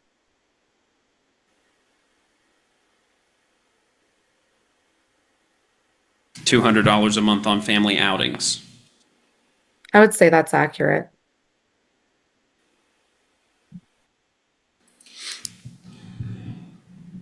Before you went to school, did you hold employment? No, sir. When's the last time you were employed? My last official job was like, I think when I was 16 when I worked for Wendy's, and then I worked for a short period of time at a urgent care when I was 18. And then when I lived in Texas, I walked dogs on the side and watched them. And that's it. And then I worked for the company a lot when I was with Michael. I worked with the business and meeting up with clients. Did you receive a paycheck there? No, sir. And is your testimony you started school in January, but you'll graduate with a bachelor's degree. So do you currently hold an associate's degree already? No, sir. Okay. So when did you start school? Back in 2000, and I started my sophomore year of high school taking dual college courses. And so when I graduated high school, I had like 21 credit hours through Marshall University. And then I had ongoing for a couple on and off semesters in my earlier 20s, and that's how I accumulated hours. I was at the time going for my teaching degree and quit that due to marriage and kids, and now I'm resuming a degree in business. So you picked up school this past January and you already had more than half of your credit hours necessary for the bachelor's degree? Is that fair to say? Yes. You and Mr. Thomas were married approximately April 15th, 2024. Is that correct? April 13th, I believe. Yes, sir. 13th, 2024. And you separated in September of 2025. Is that correct? Yes. So it's fair to say that you were together as a married couple for approximately 17 months? Yes, sir. When was baby Thomas born? March 17th of 2025. And at what time did you start seeking an adoption? I started looking into it about 2 months after. Well, I found out I was pregnant 2 months after giving birth to Scarlett. And right away, I started looking into it. When did you make contact with the adoption agency that you're currently going through? I would probably say around that time, if I recall correctly. So it's your testimony that from the beginning of finding out you were pregnant with baby Thomas, that it was your plan to adopt her out. Is that correct? That's correct. But do you recall filing a motion in this court on May 6th of 2026, asking the court to increase spousal support and child support due to the birth of baby Thomas? Yes. Okay. And in that motion, I know you don't have it in front of you, but you stated that you had given birth to the husband's second child and your expenses have increased. Is that correct? My lawyer, my previous counsel, had submitted that and then canceled it out because he was unaware that I was going to completely go through with the adoption. And when he had submitted that with the courts, he retracted it because of that. So That's your why lawyer it was. didn't know that you were going through with the adoption. Is that correct? That's correct. And this court didn't know that you were going through with the adoption. Is that correct? That's correct. You might have mentioned it to Mr. Thomas, but you never confirmed with Mr. Thomas that you were going through with the adoption. Is that correct? He would have known that I was going to go through with it because I told him I was going through with it. And when was that? I don't know. It was roughly after I got pregnant because we were referring to his friends at first as a possibility to adopt her. And then after that, then they did not want to adopt her. They were almost an empty nester, and that was just out of the question for the wife at the time. And that's when I started seeking Christian adoption agencies to find a couple that could care for her.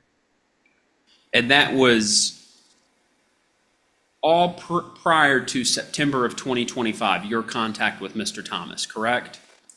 Yes. And after September of 2025, you don't communicate this to Mr. Thomas whatsoever. Is that correct? Yep, I had a protective order. And you know under that protection order, you can communicate with him. He just can't communicate with you. You understand that, correct? Objection, calling for a legal conclusion. I've sustained it unless the language is produced for her to examine and make a determination of what she understood it to be. So I'll strike it. let me say this. I will allow the question to be re-asked in a different format, but sustain it as to its present form. It's really what she understood that really matters, I guess. Sure. Did you understand you could communicate with Mr. Thomas? No, You ever ask your attorney if you could communicate with him? no. Sustain the objection. I'll strike it, Judge.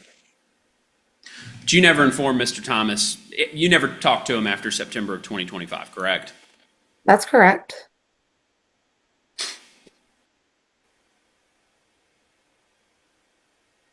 And I know you don't have it in front of me, but did you understand that when this divorce was filed, a statutory injunction went into effect? Yes.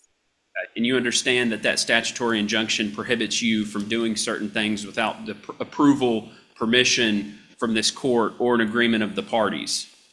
Do you understand I that? can't- Yes, but I can't recall exactly everything that was located in that injunction. And if that injunction, I'll read the relevant portion I'm referring to. There was an injunction filed in this court that states there's an injunction restraining both parties from relocating any children of the parties outside the state of Tennessee or more than 50 miles from the marital home without the permission of the other party or an order of the court, except in the case of a removal based upon a well-founded fear of physical abuse against either the fleeing parent or the child. In such cases, upon request of the non-relocating parent, the court will conduct an expedited hearing by phone conferences, if appropriate, to determine the reasonableness of the relocation to make such other orders appropriate. Did you understand that that was in effect during this Yes. divorce? Yes, sir. Relevance at this point, we've got an agreed order that was entered that me and opposing counsel has already talked about being entered as saying that she can relocate out of state to an undisclosed location because of the reasonable fear that she had of domestic violence within the. When you make an objection, turn that on for that. I thought it was on. I apologize. Oh, Okay, as long as it's being picked up, because the reason I say that is your client cannot hear you unless that microphone is on. Ms. Thomas, did you hear the objection or do you need me to repeat it? I heard it. All right. Judge, So I would respond as follows. It's may. absolutely relevant.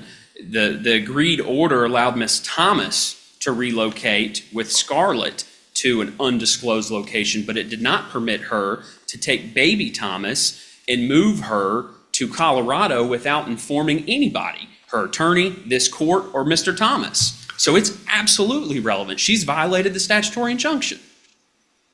Overrule the objection. I believe that the statutory injunction and the agreed order would have covered Mrs. Thomas and Scarlett.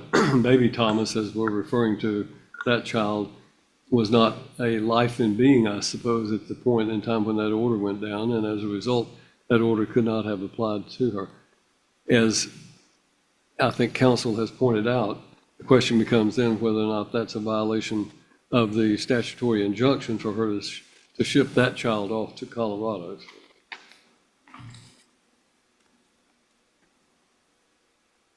And Ms. Thomas, do you recall responding to interrogatories in this case? You filled out a packet of questions.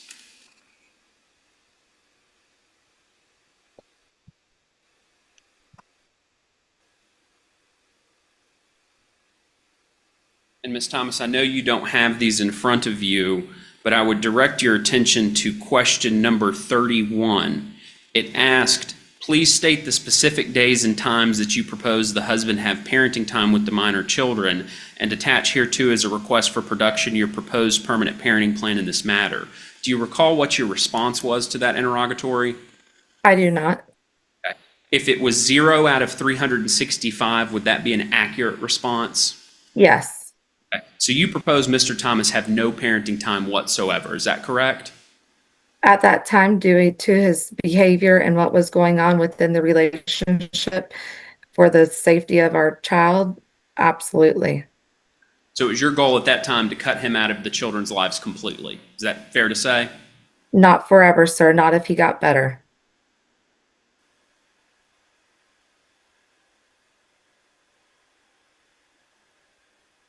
And are you aware that since the events that occurred between you and Mr. Thomas, since he was charged criminally and entered that no contest plea, he has not been charged with any new criminal charges? Are you aware of that? Can you restate that once again? Since the events occurred between you and Mr. Thomas that led to him being charged with or pleading no contest to a simple assault and to a violation of a protective order, he has not been charged or arrested for any new offenses?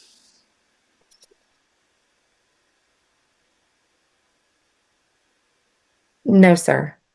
He has not Are been. you aware if he's violated his probation that he's on? I wouldn't know that information, sir.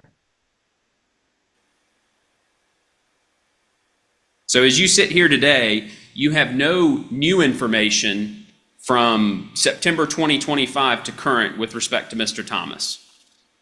I do, sir. Okay, and what is that? He got arrested back in Georgia in the month of February for speeding, going 101, I believe, in a 70-mile-per-hour zone. And that was when they arrested him. They found out that he had an active arrest warrant in the county of York in South Carolina. They extradited him after he spent, I think it was 8 days in jail down in Georgia. They extradited him for a felony assault charge against a woman that I'm unaware of who she is. And he served there until he was, I believe he bonded out or whatever the term is with that. And that was for aggravated assault in the second degree. He was also arrested you said from the events of September to current. He was arrested for a violation of the protective order when my daughter and I had an appointment to go to in Nashville. He took my vehicle out of the parking garage, at which the detective that was on the case at the time had gotten video surveillance of him taking my vehicle after I had arrived there to leave me stranded there with no vehicle. Metro PD put a bolo out for the vehicle, and he got arrested in Montgomery County for taking the vehicle. And I believed at that time, I could be inaccurate, but I believe that's when they arrested him for the domestic assault and the violation of the protective order. There was also another arrest for violation of his, I think it's restriction of his bond. Trying to recall some more things. So that was all around that, the violation of the protection order that he was arrested for and entered a no contest plea to. That was on or around that September 2025 timeframe. Is that correct? I think the majority of the violations, because there was multiple times that the police were called out to the property. I think a lot of it was done in October, the month of October, I believe. And then the other incidents you mentioned, the speeding, the warrant for his arrest in, I believe you said Georgia. Do you know when those violations occurred? February 8th, I think, is when he got arrested in Georgia. Not my question, ma'am. I'm asking, do you know when those violations occurred? When he allegedly broke the law in those states? If you can give me a minute, I can pull it up. I'm asking, Do you want me to give you exact dates? When those were?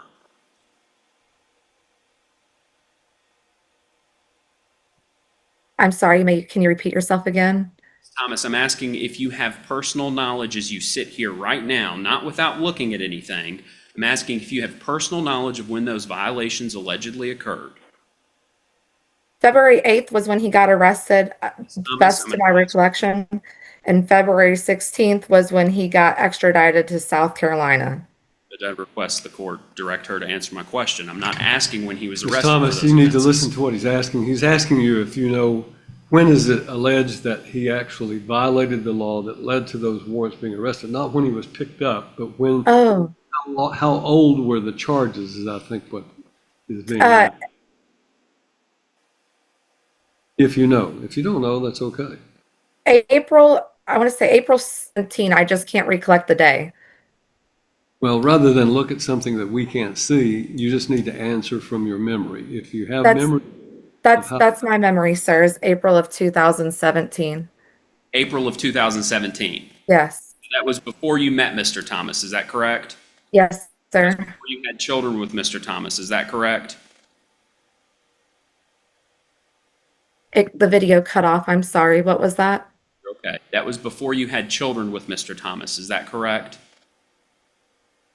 The April 2017. Yeah, because we were not together, sir.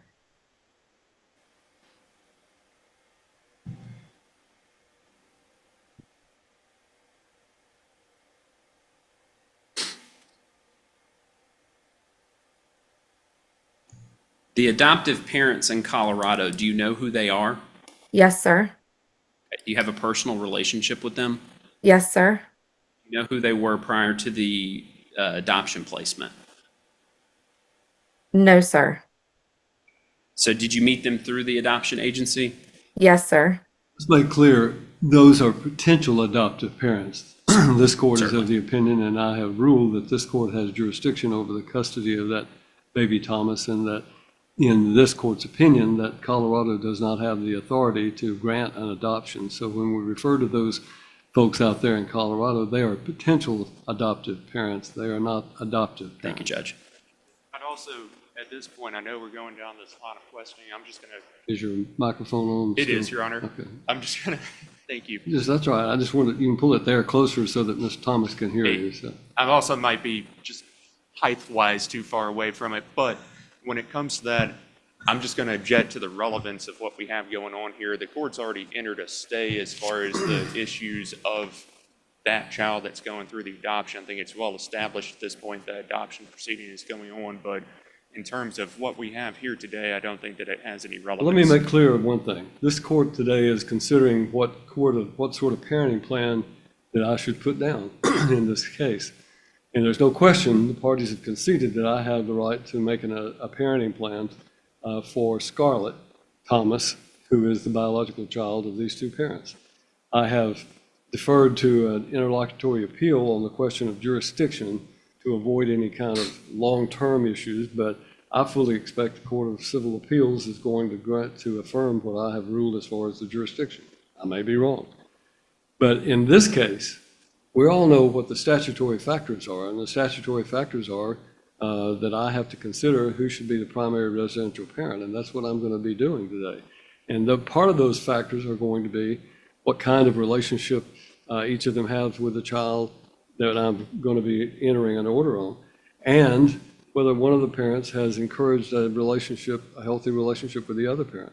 And the fact that Ms. Thomas, for whatever reason, is willing to give up a newborn infant, a child of Mr. Thomas's, to some other third parties for adoption is in fact a factor that this court will consider in weighing those statutory factors regarding Scarlett's custody. So I overrule your objection. I think it's highly relevant, and you will be allowed to ask all the questions that you like. Thank you, Judge. Ms. Thomas, we haven't seen any of these documents. These documents haven't been produced to us yet, but you are currently in the state of Virginia or West Virginia? West Virginia. West Virginia. And in West Virginia, you engaged in what's called an ICPC process. Is that correct? Yes, sir. Okay. And in that ICPC process, did you have to identify who baby Thomas's father was? Yes, sir. Did you identify who baby Thomas's Yes, father sir. was? Okay. Did you provide baby Thomas's father's contact information during that ICPC process? Yes, to the lawyer at the time in West Virginia, I did. Okay. Did you ever direct that lawyer to contact Mr. Thomas? Client privilege again at this point. I don't think she can be asked about communication she had with her former lawyer, so sustain the objection. So it's your testimony, you identified Mr. Thomas as the father during that ICPC process. Yes, sir. Did you make any reasonable efforts to notify Mr. Thomas about that process? There was a protection order in place. And so it's your basis you didn't notify Mr. Thomas due to the protection order. So that the record is clear, do you want to define what the ICPC is that you're referring to? It's the interstate compact on the placement of children. And that's the process you engaged in when you sent the child from West Virginia to Colorado. And so Yes. it's your testimony as it sits here today that you did not notify Mr. Thomas of that process due to the protective order that was in place. Yes. And there was also a lawyer that was hired on my behalf from the couple that was paid to represent and handle the legal proceedings involving anything that had to do with the father. I am not sure what those legalities are in regards to what they do when it comes to notifying the father or mother at any given case. I followed the instructions and I did whatever the adoption lawyer had asked me to comply with. So you're receiving money from these potential adoptive parents. I have not received money from the potential parents. They've paid your attorney's fees, though. They have to pay for the fees associated with the attorneys to be representing on my behalf in West Virginia. Have they paid your attorney's fees here in Tennessee? No, no, sir. But they paid your attorneys in West Virginia. The one that's representing the adoption to help the ICPC to be complied with Colorado. Yes, sir. Do you know how much they paid that attorney? I can't give you an amount. I truly don't know. Ms. Thomas, what is your current school schedule? So as soon as the kids go to bed at night, I usually stay up roughly around probably 9 o'clock, depending on what time the kids get into bed, until midnight to 1 o'clock every morning, sir. Your classes are between midnight and 1 o'clock every morning? I can do the scheduling whenever I want, and my time is I do it so I don't take away from the kids during the day. Is whenever they get to bed, that's when I get my schoolwork done. So your schoolwork is done fully remote? That's correct. You don't attend any in-person classes? That's correct. And how many credit hours are you currently enrolled in? Oh, I'm full time. But the way it's broken up is that it's so every 6 weeks we get 2 new classes, and but it's year round. So like I'm going like right now in the summertime. So it's not traditional where you get like four classes to the semester and you get the 12 hours by the time summer hits. It's you get 2 classes every 6 weeks and they just renew till I graduate. Do you have any childcare expenses? No, sir. Do you have any childcare expenses? No, sir. So who watches the children if you were to leave the house? Do your parents provide childcare for you? Yeah. Yes, sir. And how often do you leave the house? How often do they provide childcare? Seldomly ever. I'm with the kids 24/7 usually. I mean, if I have to go to the store and on a grocery run, they'll keep them while I go on a grocery run so I don't have to drag 4 kids out of the house. But for any extended length of time, unless it's I don't know, like when I was with Michael, they took Scarlett for a week and gave him and me some time together after she was born, but outside of like a grocery trip here or there, they don't keep them. And Scarlett was approximately 7 months old when you relocated, is that correct?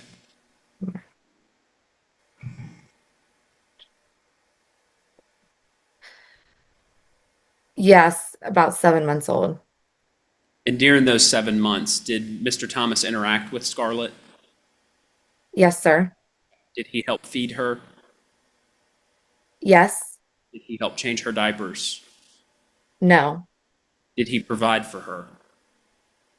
Well, I provided the milk and that's what she drank. Okay. Who bought the clothes? Michael did. Who bought the cribs, the baby furniture, the car seats? Michael did. Judge, if I may just have one You moment. may. Mr. Kirby, you may examine your client. Thank you very much, Your Honor. Morning, Ms. Thomas. Can you hear me okay? Yes, sir. Perfect. I'm going to ask you a few questions. Again, I'll reiterate what Mr. Bellamy said, which is if you can't hear me, don't understand me, it cuts out, just let me know, okay? Okay. All right, so you relocated to West Virginia after there was an order of protection filed, is that right? Yes, sir. Okay. And there was an agreed order that was also entered, is that your understanding? Yes, sir. And that agreed order read that through the final hearing of the divorce, the wife and minor child are allowed to relocate out of the state of Tennessee to an undisclosed location of wife's choosing due to a well-founded fear of physical abuse against the wife and minor child, correct? Yes. And it also stated that the parties have agreed to extend the existing order of protection and reserve the hearing on the appeal to be heard in conjunction with the final hearing of the divorce in this matter. Is that correct? Yes. And this is also what allowed Mr. Thomas to return to the marital residence at 17. Yes, sir. Okay. And that was signed off on by this court on November 3rd of 2025. And shortly after that, you relocated to where you are now. Is that a fair statement? Yes, sir. Now, I want to talk about where Mr. Bellamy left off, okay? Okay. You weren't employed during your time in the house with Mr. Thomas, were you? No, sir. Aside from child support during your time of being in the house with Mr. Thomas, did you have any other form of income coming in? No, sir. And truthfully speaking, child support's not really income, is it? You're being paid because that's what is court ordered for you to be paid so you can provide for your other children, right? That's correct. And as far as your other children, give the court a breakdown, how, not the children that are involved in this case, but what other children do you have? I have a 16-year-old daughter named Bria, a 14-year-old son. His name is Dominic, a 4-year-old named Connor. 4-year-old named Connor, okay. And would you agree with me when I say that there's more to being a parent than simply paying for things? Yes, sir. On a day-to-day basis in your home, who was the person providing things that were not financial? I was, sir. As far as it relates to Scarlett, let's concentrate on that for a second, okay? Scarlett, I believe you insinuated was breastfed, is that right? That's correct. Yes. Obviously, you were doing that. That's physiological. That is what it is. In terms of when Scarlett cried at night and needed a diaper change, who did that? I did, sir. In terms of bath time, who was primarily in charge of that? I did, sir. As far as going and getting the clothes that were being purchased for Scarlett, who was in charge of that? I was, sir. In terms of taking the child to medical appointments, who was in charge of that? I was, sir. In terms of taking the child out to have any sort of outing, who was primarily responsible for that? I was, sir. Were there any conversations with Mr. Thomas during the time that y'all lived together that gave you pause in terms of his willingness to care for Scarlett? Can you repeat that question? I'm so sorry. No, you're perfectly fine, ma'am. Were there any conversations between you and Mr. Thomas during the time that you were living together and Scarlett had been born that gave you pause about Mr. Thomas's willingness to care for the child? Yes. Can you give the court an example of that? Yes, there was multiple times that I would ask after he would get home from work to please help her, like hold her while I was cooking dinner. And he was not willing to hold her because he wanted to sit in his chair and not be proactive and help me with her. There was a time that I had asked him after she was born to watch her so I could go to his sister's bachelorette weekend, and he was not able to take care of her. A lot of times during the rapidly deteriorating relationship that I had with him, he was in no shape, way, or form of being able to care for a child while he was locked up in a room for multiple hours on multiple occasions. And I'm going to stop you right there, and I'm going to go over some of those, okay? I'm going to start where you started, which was that there were times where you would ask him to take care of Scarlett when he got home, and he said no. I'm paraphrasing there, but that was essentially your testimony, right? Yes, sir. You were here yesterday when Mr. Thomas was testifying before this court under oath, right? Yes. Did you hear his testimony where he was glad to have the child thrust into his arms? Every day at 6 p.m., he stated. What was that, And he ma'am? also stated every hour and a half in the, I'm sorry. You were cutting out every day at 6 p.m. He stated that he was given Scarlet, and then every morning, an hour and a half in the mornings before he left for work, that he would take care of her while I got things done. And from your experience, was that an accurate summation of what was going on in y'all's marital residence? That was further from the truth. In terms of getting the child up and ready in the morning, who was doing that? That was me. In terms of getting the child ready for bed and reading bedtime stories, doing bad time, putting on pajamas, who was doing that? I was. Now, you talked a little bit about there was a period of time where you went to his sister's bachelorette party, I believe is what you stated. Did I get that right? Yes. And where was that bachelorette party at? So we went to his sister's house. It was in Dallas, Georgia. Okay. And during that time, how long were you going to be gone for? It was the weekend, I believe. I might have left on a Thursday or Friday and then returned on Sunday. So what we're talking there is potentially, at most, a Thursday night, Friday night, Saturday night, 3 nights that you would have been gone, correct? That's correct. And you, as Mr. Thomas's spouse, asked Mr. Thomas to take care of Scarlett? Yes, sir. And what was Mr. Thomas's response? To take her with me. And did he give you a particular reason why he was unwilling or unable or incapable of watching his child for at most 3 nights? No, sir. Where you were going to a bachelorette party. Did you take Scarlett with you? No, sir. What happened with Scarlett during that period of time? I met my parents and they took care of her for that weekend. Okay. And sorry,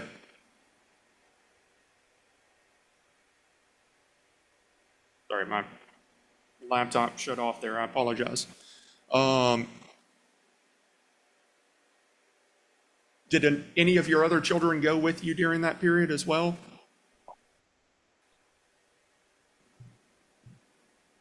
Ms. Thomas, can you still hear us? Stayed at the house. I'm so Yes, sorry. I can hear you. You were cutting out on us. Where were the other children at that point? Okay. The 2 older children were with Michael, and then my 4-year-old was with his dad. Okay. And the 4-year-old would be Connor, is that right? That's correct. Okay. Have you had issues in your relationship with Mr. Thomas on how he treated you? Yes, sir. Okay. Y'all got married in, I believe you said it was April of 2024, is that correct? That's correct. And were you having issues fairly soon after that? Yes, sir. Let's talk about your family. Did you have a good relationship with your family? Okay. A consistent form of communication with your family prior to your marriage with Mr. Thomas? Yes, sir. What about after your marriage to Mr. Thomas? At the beginning of our marriage, well, actually, the month prior to our marriage, after I came back to him, after we had broken up, he made me choose between him and my family and had me cut off contact with my parents How long did that, from the how long, months of February to July. understood. Go.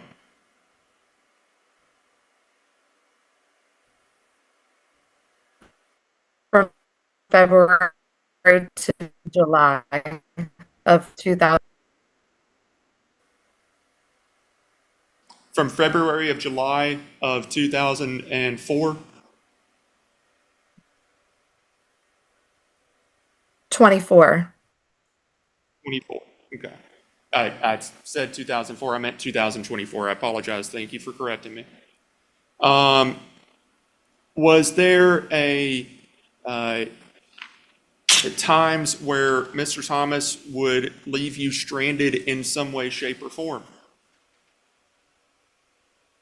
Yes, there was a multitude of times that he left me and or the kids with me stranded.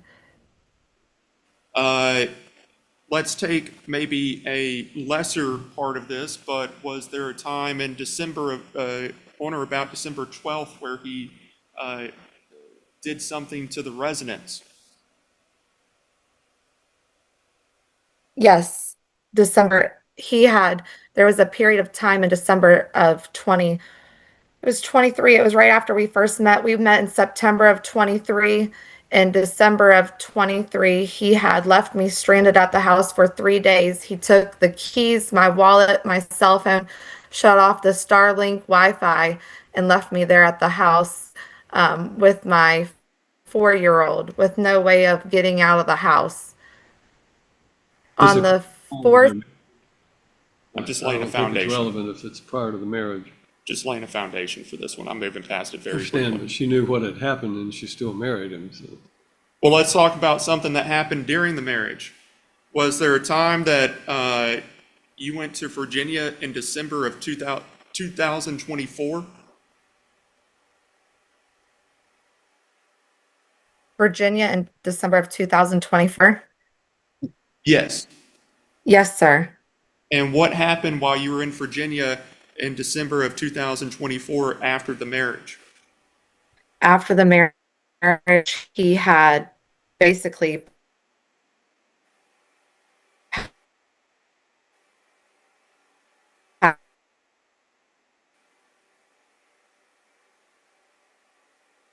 done all that time. And Ms. Thomas, I'm going to ask you, is there another area of the residence that you could maybe move to see if we get a better internet connection? Because it is difficult to hear you at this point.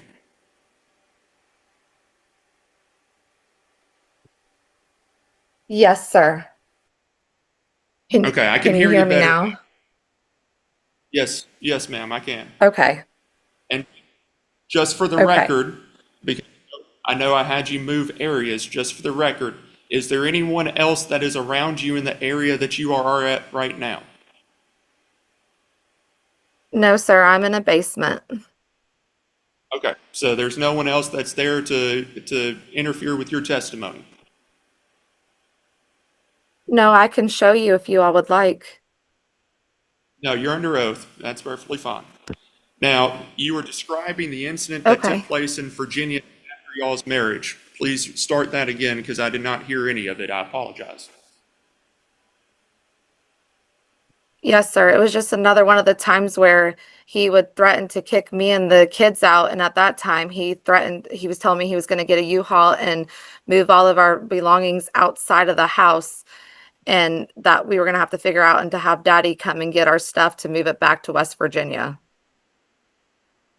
And were y'all staying in a hotel at that point? When you were Not at that point, no. We were at my parents' house in West Okay. Virginia. Was there a time where you stayed in a hotel in Virginia? There was a time that we stayed in a hotel in Georgia. There was two separate occasions in Georgia after we were married that he left us stranded there at the hotel. And when did those occur? One was in, I think it was May, I would say roughly May of 25. It was for my sister-in-law's baby shower. We were down there and I had been up all night with the baby, just like I normally was caring for the child. And it was about 6:50 that morning, I finally woke him up in the hotel to help me with her because I was so exhausted. And he told me to shut the blank up and to shut the blanking baby up and to let her cry it out. And then it escalated and he had left the hotel. He had, When Mr. Thomas left, did he take anything with him? yes, he took the vehicle and his like belongings and his stuff with him. Yes, sir. The bag that he had been traveling with, he put in the vehicle and left? Yes, sir. Were you left with a vehicle? Did you have a secondary vehicle at that location? No, sir. And who was with you while you were at that hotel? It was me, my son Dominic, and my son Connor. Was Scarlett with you? Oh, yeah, Scarlett too. Yes, Okay. sir. So you had your two kids, which would be and would have been at that point Mr. Thomas's two stepchildren, and the child that y'all have in common at that point, Scarlett, is with you. Yes, sir. And what happened next after that? Did he immediately return? Was he back in 5 minutes and apologizing?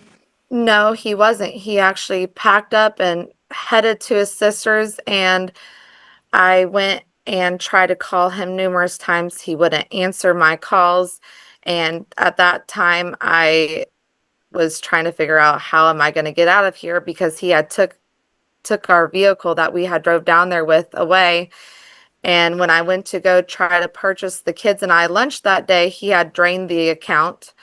And so we had no money either to purchase anything while we probably sat in the hotel lobby that day, probably about 2 to 3 hours, because in the meantime, thankfully, his sister was able to talk him into coming back and dropping off the vehicle so she could drive him back so he wouldn't leave us stranded.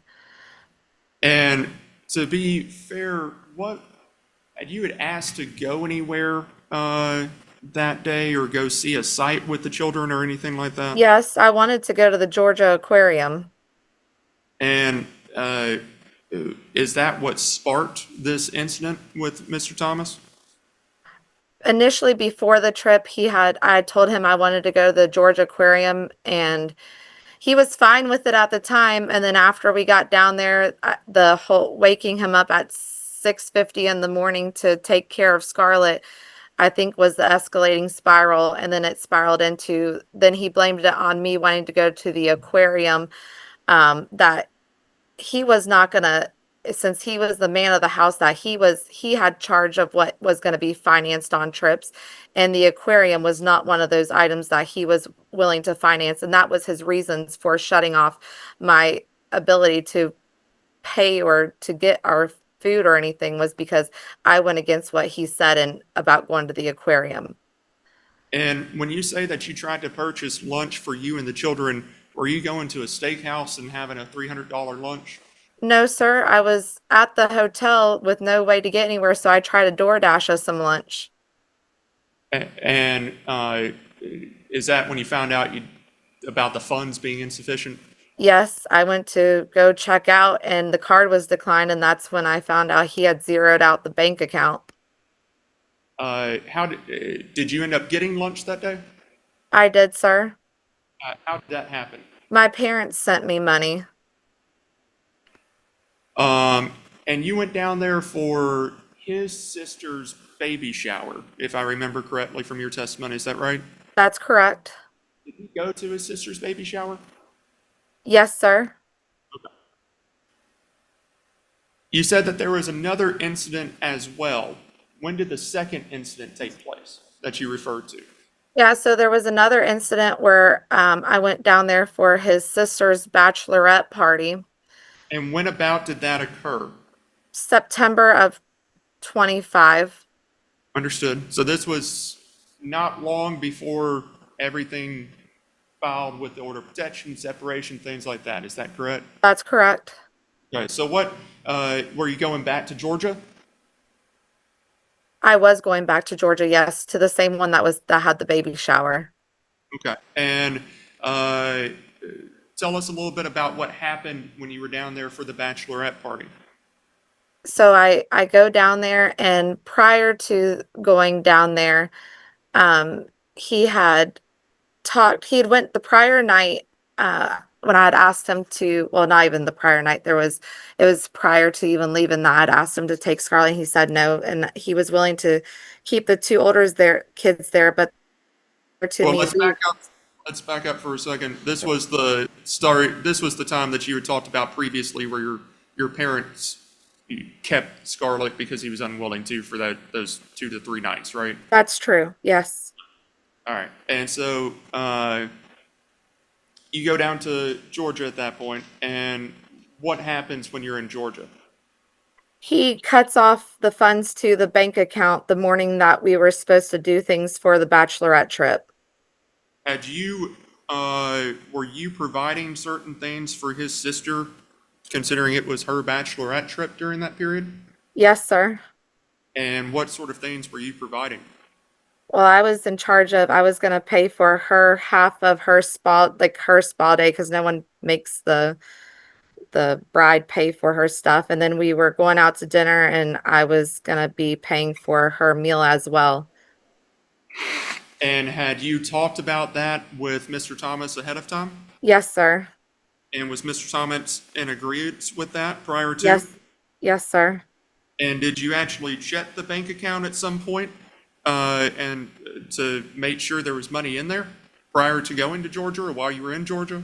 Well, the money was in there until the morning I left. I believe I was getting gas that morning and my card was declined. That's when I noticed that there was no funds available in the account, and he had withdrew everything. And so you were able to check that, you saw that. Yes, sir. That was far different than what it was previously. That's correct. Um,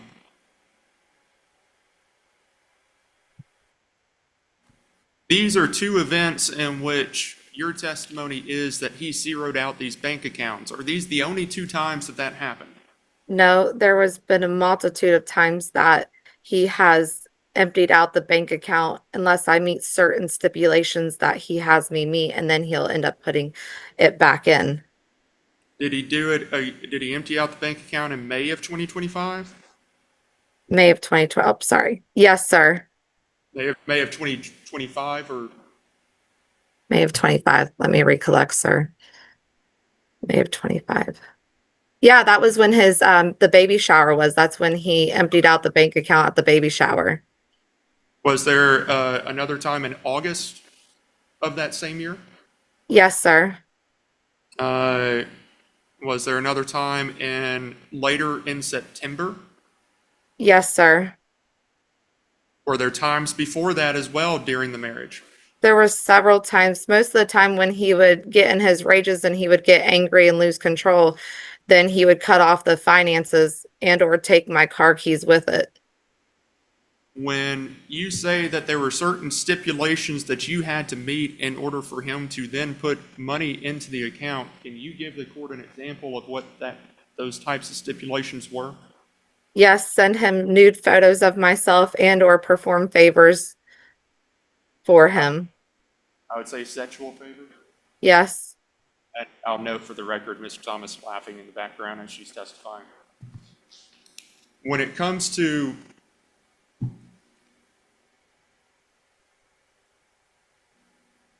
obviously, we've been over the financial aspect here during y'all's marriage. Let's talk about the personality that you're dealing with, okay? Okay. In terms of the personality you're dealing with, was Mr. Thomas an easygoing guy? There was at times when he was okay, yes, sir. And what about the times when he wasn't? When it wasn't, it was really bad, sir. And what sort of things would be happening at that point? He would break things. He would cuss and go into rages, and I say verbally and emotionally torment me. And he would also, at one of the times, he had cleared out the freezer and took all the belongings in the freezer and the truck as a form of punishment when the house wasn't cleaned.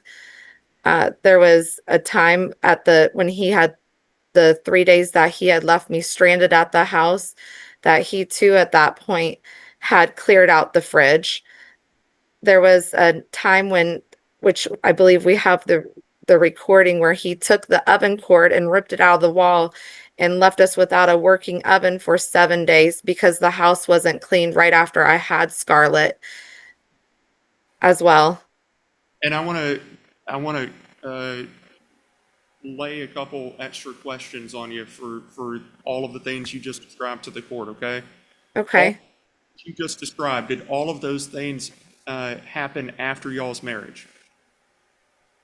Other than the 3 days that he left me stranded at the house and wiped out the freezer, all those happened after the marriage, sir. Okay. And during those times, did you have your children, who would have been Mr. Thomas's stepchildren, in the home with you? Yes, sir. And on some of those occasions, you talked about at least one of those occasions occurred after Scarlett was born. Yes, sir. I'm going to get to the video in a moment, but I want to ask you some more things about how he would interact with you, okay? Okay. You said that he would throw things or break things. I can't remember which word you used, so I apologize. Did that happen on one occasion, multiple occasions? Multiple occasions. And did that happen after Scarlett was born as well? Yeah.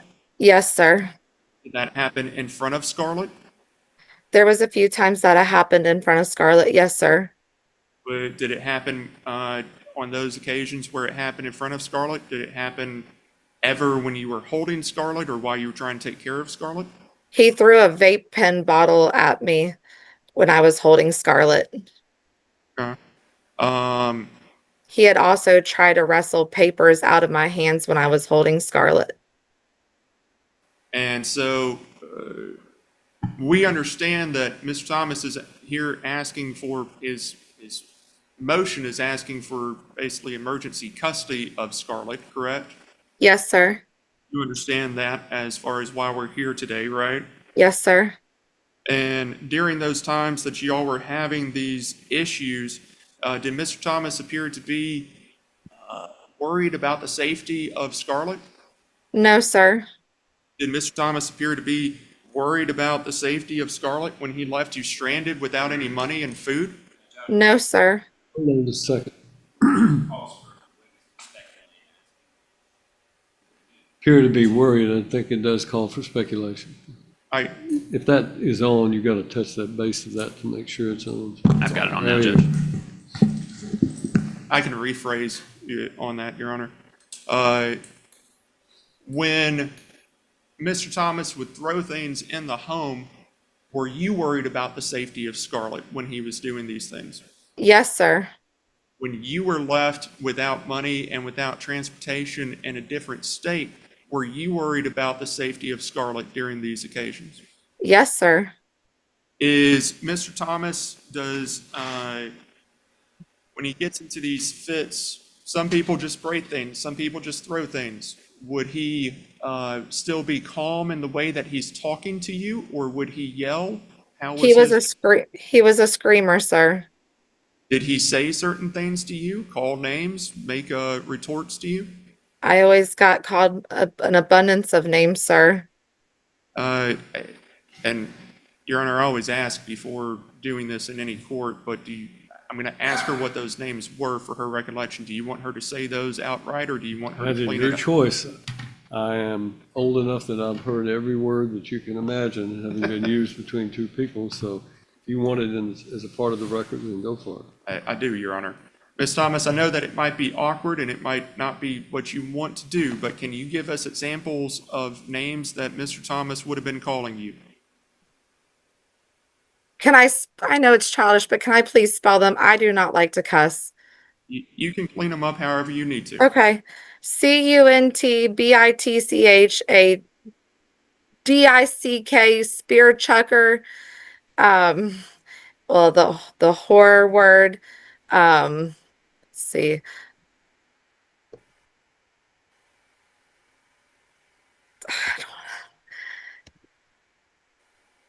He called me a PUSSY liquor.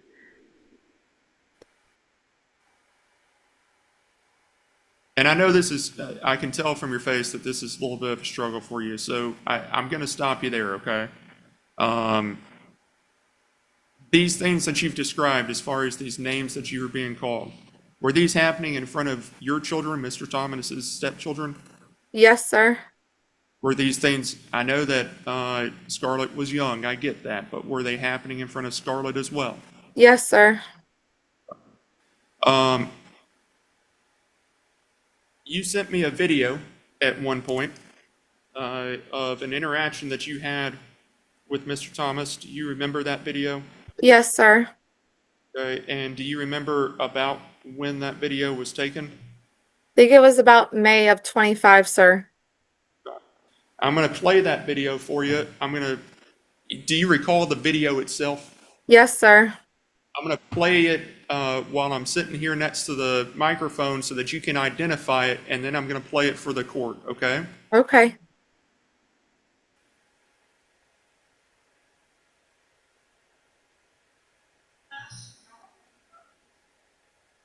Yeah, this is how motherfuckers get woke up when they don't do their goddamn job. I do my motherfucking job every day.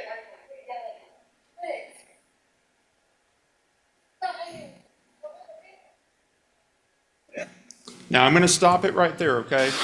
Do you recognize, I heard two voices in that recording. Do you recognize the two voices? Yes, sir. Who are those two voices? Mine and Michael's. And you heard the testimony of Mr. Thomas yesterday, right? Yes, sir. And he was a little bit evasive when this video got played and said that it might have been his son because his son sounds exactly like him. Do you remember that testimony that I'm paraphrasing? Yes, sir. He said it was his son, Dalton. And have you interacted with Dalton? Yes. And does Dalton sound like Mr. Thomas? No, sir. Do they have two very distinct voices to you? Yes, sir. You are under oath here today. In terms of percentages of how sure you are that this is Mr. Michael Thomas, your spouse, in this video. I'm going to object to that line of questioning, Judge. Asking her, for one, I don't think she's a voice expert. Two, to state a percentage that she is certain that this is his voice versus her voice, or versus the son's voice. I just don't think that's appropriate. A technical process that you can determine a percentage of certainty that someone is. She says it's him, she says it's him. Understood. I was just going through. I apologize. Now I'm gonna restart this video. And to be fair, is there anything specific about the actual video portion of this that you sent me, or is it mainly just the audio? It's mainly the audio, sir. Okay. Who took this video? My daughter did. Okay. And you were present when this was happening, right? Yes, sir.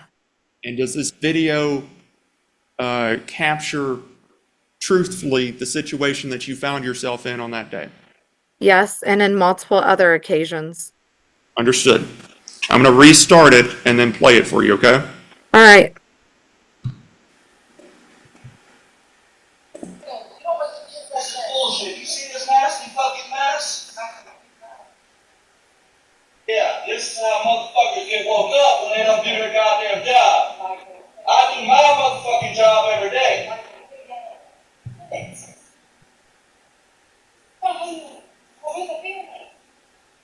This motherfucking family's gonna learn what life is like. Or they're gonna get the fuck out and go to their goddamn dads.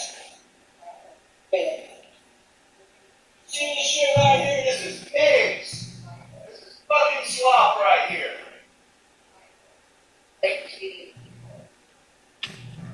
evil. I'm just letting you know. Motherfuckers ain't gonna ride for free. That ain't how life works. You don't run around town eating big food all day, come home, cook a big meal, and leave a big goddamn mess in the fucking kitchen. They are sleepy. They gonna wake the fuck up. No! Yeah. Motherfuckers can't go to school. They can clean the goddamn kitchen. This is not how we raise the kids. Oh.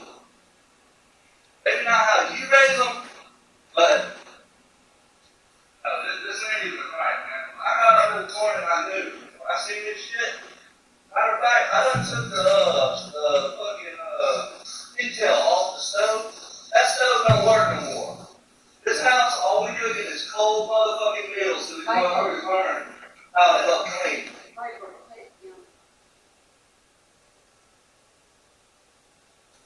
No, I'm serious. I'm fucking serious. This is a goddamn slop hog pen, and I'm not having it no more. Michael, Connor is sleeping. Wait, you're not setting an example right now. You're just being a douchebag. A douchebag. Alright. Here's a douchebag. Making a mess. And that's what they do all goddamn day is make fucking messes. Now motherfuckers want to go live with their dad? They can fucking go. Michael, If they want to stay here, they're gonna have chores. Michael, Connor Fuck, he's about to get up. why would you do that to a child, Michael? Think about it. Dude, Don't it's do time that. to get up. Do you see the sun? Do not do that to children. They don't deserve to wake up like this, Michael. Stop it. Why not? You're not sending them to fucking school. Motherfuckers can't even get off their ass and go to fucking school. Really? Michael, So what's the purpose of that? please stop. I'm about to go take a fucking shower. It doesn't matter. You don't sit here and you don't act like this. Now, when you got truancies living in my fucking house, I have something to say about that. That's called breaking the fucking law. What's the excuse? What's the excuse? What is the excuse? What is it? It is sitting here. Answer the question. I'm sorry. Oh. Why don't you answer the damn question, Rachel? Oh, I'm not gonna be brought in on this, okay? Well, go to your fucking dad's house. And when you motherfucking leave, they're not coming back.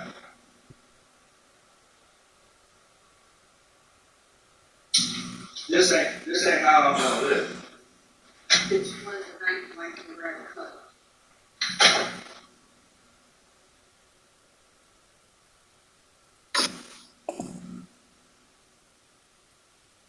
Ms. Thomas, did you recognize that video? Yes, sir. Did you recognize the audio? Yes, sir. And again, just to make clear, was that an accurate representation of the interaction you had on that day? Yes, sir. And from that, I think I'm not an electrician or very handy whatsoever, but I think there was a reference to the stove and eating cold meals. Is that right? Yes, sir. And how long was the stove unusable after that? 7 days. And who was in the house during that period of time? Me, Scarlett, Brian, Dominic, and Connor. Did you need that stove to be able to warm up things for your children, his stepchildren? Yes, sir. Did you need that to be able to warm up things for yourself? Yes, sir. Did you need that to be able to warm up things for Scarlett? Yes, sir. I know that she was breastfed, but did you, some people, and I don't know what you did at this point, but did you pre-pump and freeze and things like that? Yes, sir. And so if that was done in that manner, did you typically warm up water on the stove to? Yeah, typically I used a pan of water on the stove and got it boiling, then I would sit the frozen breast milk pouch down in it, sir. And you were unable to do that during that period of time? That's correct. What adjustments did you have to make in taking care of, I'm going to concentrate on Scarlett here. During those 7 days, what adjustments did you have to make to take care of her and make sure she was fed? Well, I either nursed her off of me or I ran the frozen pouches underneath the sink in or the water in the sink, sir. And, Your Honor, I've got that on a flash drive. I'll make that an exhibit. All right, mark it as the next in order.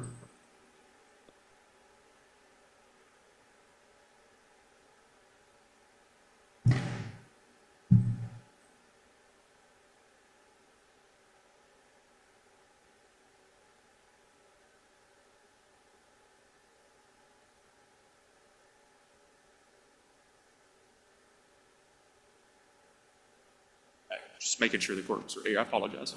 All right. go ahead. Ms. Thomas, I think you started off before that video got played of saying that this was one of several examples of what happened in your home. Did I hear that correctly? Yes, sir.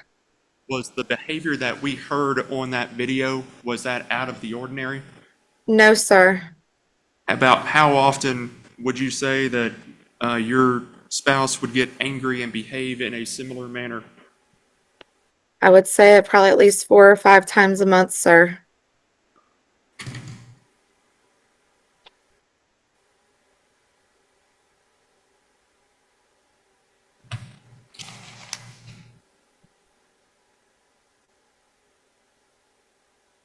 Did you feel safe before you separated from Mr. Thomas? Did you feel safe in that home? No, sir. Before you separated from Mr. Thomas, did you feel safe for your children, his stepchildren? No, sir. Before you separated from Mr. Thomas, did you feel safe for Scarlett? When I was separated from him, is that what you ask? Right before you separated, were you feeling safe? No, sir. After you separated, there were instances as well of him violating the order of protection, COR, whatever it might have been, violations being brought against Mr. Thomas. Is that right? Yes, sir. And one of those had to deal with the vehicle as well. Is that correct? Yes, sir. What vehicle do you drive? A 2024 Ford Expedition. And who bought that vehicle? Who bought that vehicle? Michael. And what was your understanding of that vehicle? Was it his vehicle that he primarily operated? Was it a gift to you? Did you primarily operate it? How did that work on your day-to-day life? It was a Valentine's Day gift to me to use. I used it all the time, sir. That was your main form of transportation? Yes, sir. And after the order of protection had been entered, was there an instance that that vehicle was taken? Yes, sir. And were you aware that Mr. Thomas, was taking the vehicle on that instance? No, sir. And where were you when that happened?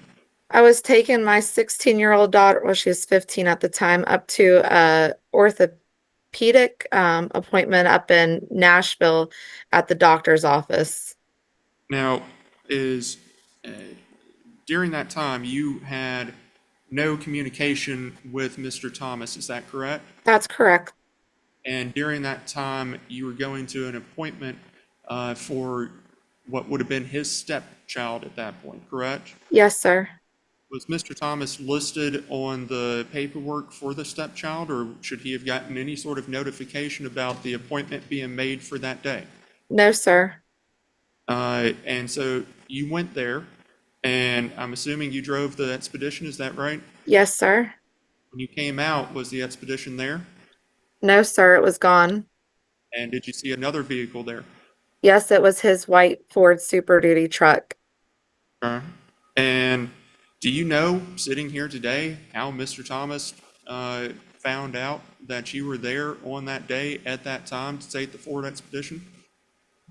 Back into the criminal, when I was there at the criminal court in March for his set of charges, the prosecutor, I believe it was the prosecutor, had told me that he located. Hold on just a second. We have an objection. And I will rephrase my question because I think it's going to be a hearsay objection, and I All don't right, sustain the disagree. objection. Miss Thomas, I'm going to ask you a different question real quick, okay? Okay. Don't tell me what the prosecutor said or anything else. Okay.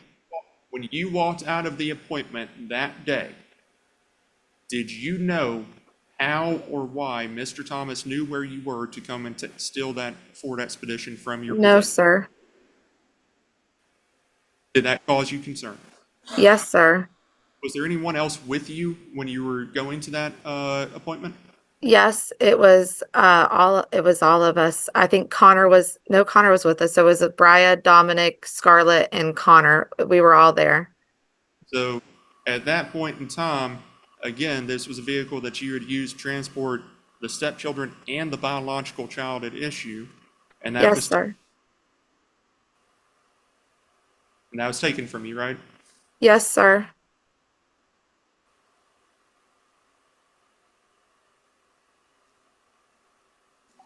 I want to go back to kind of the anger aspect of things for just a second. Well, describe something to you that you've also sent to me. Did you receive a check from Mr. Thomas dated for July 1st of this year for $1,500? Yes, sir. And was there something written in the memo line for that? Yes, sir. Remember what that was? Lies and stealing. It says telling lies and stealing, and that's what the payment was for, right? Yes, sir. Are those, I'm passing that up, and if I may make that an exhibit, Your Honor. Are those types of comments things that Mr. Thomas would make to you routinely throughout y'all's relationship and marriage? Yes, especially when I believe he was in delusional rages that he would sit there and accuse, for instance, my 16-year-old daughter, well, she was 15 at the time, of purposely stealing his clothes and taking them to school because that's what 15-year-olds do. That's what she does. That's how she rolls. That was one example. Did And any of that make sense to you whatsoever? no, sir, it did not. Why? As far as there were some things said about you from Mr. Thomas yesterday, okay? And I'm referring specifically to Mr. Thomas claiming that you had sexual relations with his older children and pretty much everyone in his company, from what I could tell from his testimony. Do you recall that? That's what he stated, sir. Yes. Did you have sexual relations with, well, let me back up. How many older children does Mr. Thomas have to your knowledge? He has 5. And who are they? So the oldest one I believe there's Nadia, there's Dalton, there's Ethan, there's Chris, and there's Devin. And on any of those 5 adult children, and as you're under oath here today, did you have sexual relationships with any of those children? No, sir. And did you ever admit to Mr. Thomas that you had sexual relationships with any of those children? No, sir. To your knowledge, do any of those children have a relationship with Mr. Thomas at this point? No, sir. Do you keep in contact with some of them? Yes, sir. There was a company, the Clarksville Granite, that Mr. Thomas operates as an LLC. You heard about that yesterday, correct? Yes, sir. And it was your testimony that you helped out with that company, right? Yes, sir. What sort of things would you do for that company? The first thing was phone calls were routed to the business phone was routed to my phone. So any calls that were incoming to the business came to my phone. So I answered anybody that was calling, inquiring about Granite, or there was like local distributors like Cambria and Cosmos and Triton, some suppliers that I also dealt with. There was multiple times that I met with clients at the business to go through stone sampling to pick out what kind of, whether it be granite or quartz countertops they would like. I also met up with a few of the sales reps for the companies for lunches to see about getting their product into our store and what we could do to sell their product better. And there was multiple times that I went with Michael to the job sites and we were there for house measurements. Actually, a good portion throughout our relationship, I was going on measurements and we would do lunch together. And I worked with him that way. And I would work with the builders when they needed something. Then I would just relay the message to Michael if I couldn't answer, or for any prompt needs, I would relay them to Michael to help out as well. That sounds like a lot of duties that you had throughout the business on any given day. Mr. Bellamy, opposing counsel, asked you this question. I'm going to re-ask it. Did you get paid salary? No, sir. You get paid per hour? No, sir. You ever receive a paycheck from Clarksville Granite LLC in any way whatsoever? No, sir. You have access, specific access, personal access to the business account or accounts for Granite, Clarksville Granite LLC, or any other business that was run by Mr. Thomas? No, sir.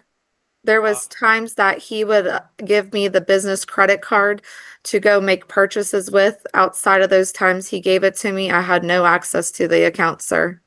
And were those purchases that were related to the family or to the business directly in terms of purchasing supplies for the store?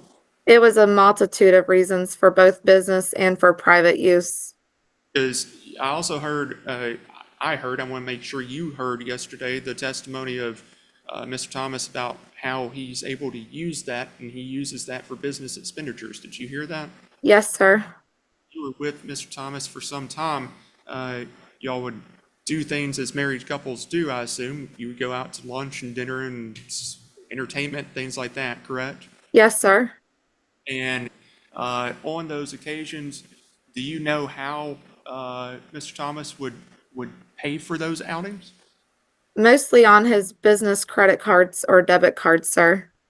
Right. So even though it's got a business name associated with it, were the things that you were seeing Mr. Thomas spend money on in the personal life, were they related to the business itself? No, sir. In terms of the marital residence that you were staying at, do you know how certain utilities were paid? Yes, through the business checking account, sir. In terms of your vehicle, the expedition that was being talked about, do you know how that was being paid for? If not, that's perfectly fine. I don't know, sir. All right. And you heard his testimony previously yesterday of purchasing the 2025 Ford Mustang through the business. You heard that, right? Yes, sir. And were there other vehicles that you know Mr. Thomas to have purchased through the business account? I don't know if he purchased them through the business account, but his vehicles had commercial plates. He had a 2000, I don't believe he has it anymore. I'm not sure, but he had a 2020, I think it's 2023 Ford F-250 Super Duty truck. He has a 2017 silver Ford F-150 truck. He has 2 box trucks at the work. When I had left him, he had the 2 box trucks, and that was his vehicles. And my expedition. Understood. Did your expedition have commercial plates on it as well, or no? Yes, sir.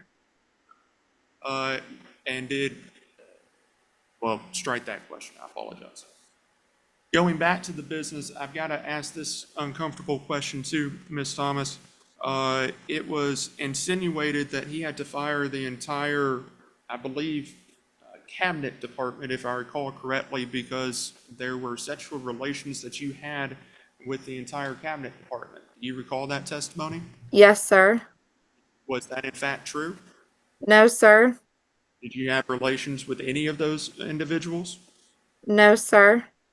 Was there anyone from the company that you had inappropriate sexual relations with in any way? No, sir.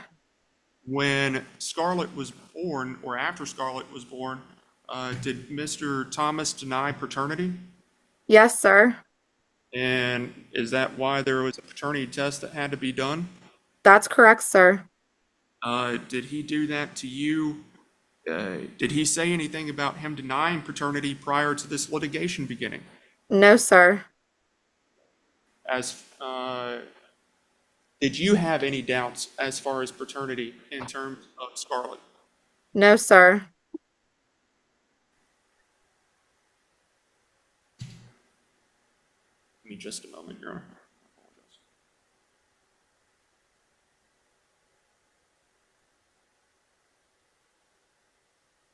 There were questions made about this adoption process as well. I believe you stated at one point that you had spoken to friends who, or people that were associated with Mr. Thomas. Did I hear that correctly? Yes, sir. And do you recall their names? Yes, Tammy and Roger Daniels. Tammy and Roger Daniels. And that didn't go through as far as the adoption, right? That's correct. And did you continue to talk to Mr. Thomas about the adoption after that fact? Yes, sir. And did Mr. Thomas ever indicate that he would sign adoption paperwork? Yes, on 2 different occasions, he had told me that if I signed or if I would sign divorce papers, he would have signed the adoption papers. And then when I was at his sister's house for the bachelorette party, he also, with her on the phone, stated that if I would agree to sign divorce papers, and walk away with nothing, he would sign the adoption papers. Those were the words that Mr. Thomas spoke to you and to his sister at that point. Yes, sir. And did you sign the divorce papers? Did you agree to walk away with nothing from this marriage? No, sir. But your understanding from Mr. Thomas's statements were if you sign divorce papers, he'll sign the adoption papers. That's what he said, sir. Yes.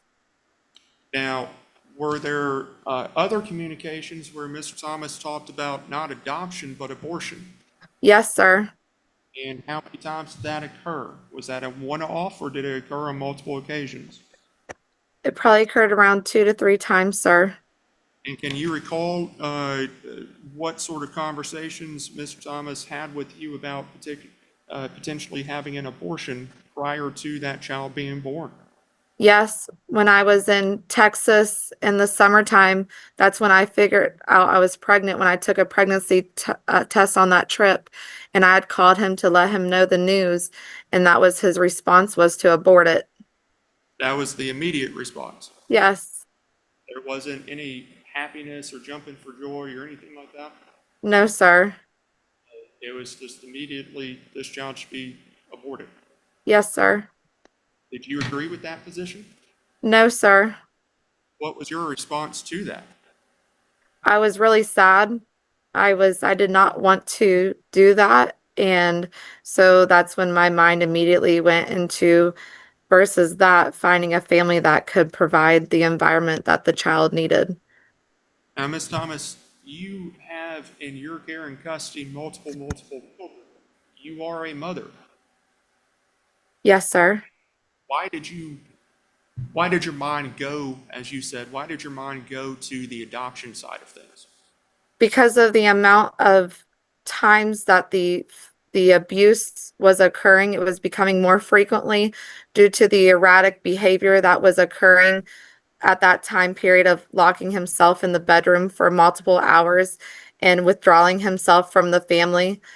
And there was a highly concerned on my end for being able to provide this child the stable home life that it needed to succeed in my eyes, what I wanted it to have versus what I wasn't going to be able to provide it given the circumstances of being in our relationship. In terms of, and I think you've mentioned this a few times, I meant to ask you about it before and I neglected to, so I apologize. You stated that Mr. Thomas would lock himself away for multiple hours. Was that a frequent occurrence? There within the last few months, several months of our relationship, sir, yes. And who was left to tend for Scarlett and the other children in the home during that period? I was, sir. And you were doing that while you were pregnant at that point. Is that a fair enough statement? Yes, sir.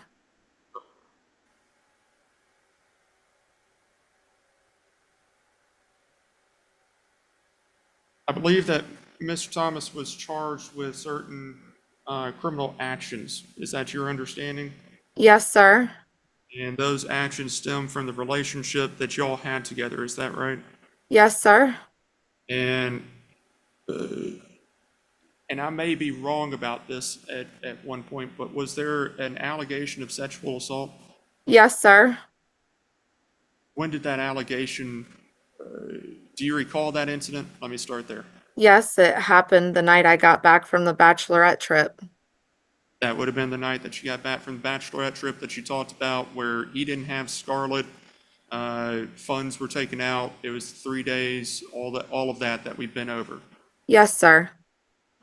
And I believe that criminal charge has been is not being prosecuted any longer. Is that your understanding, or do you know?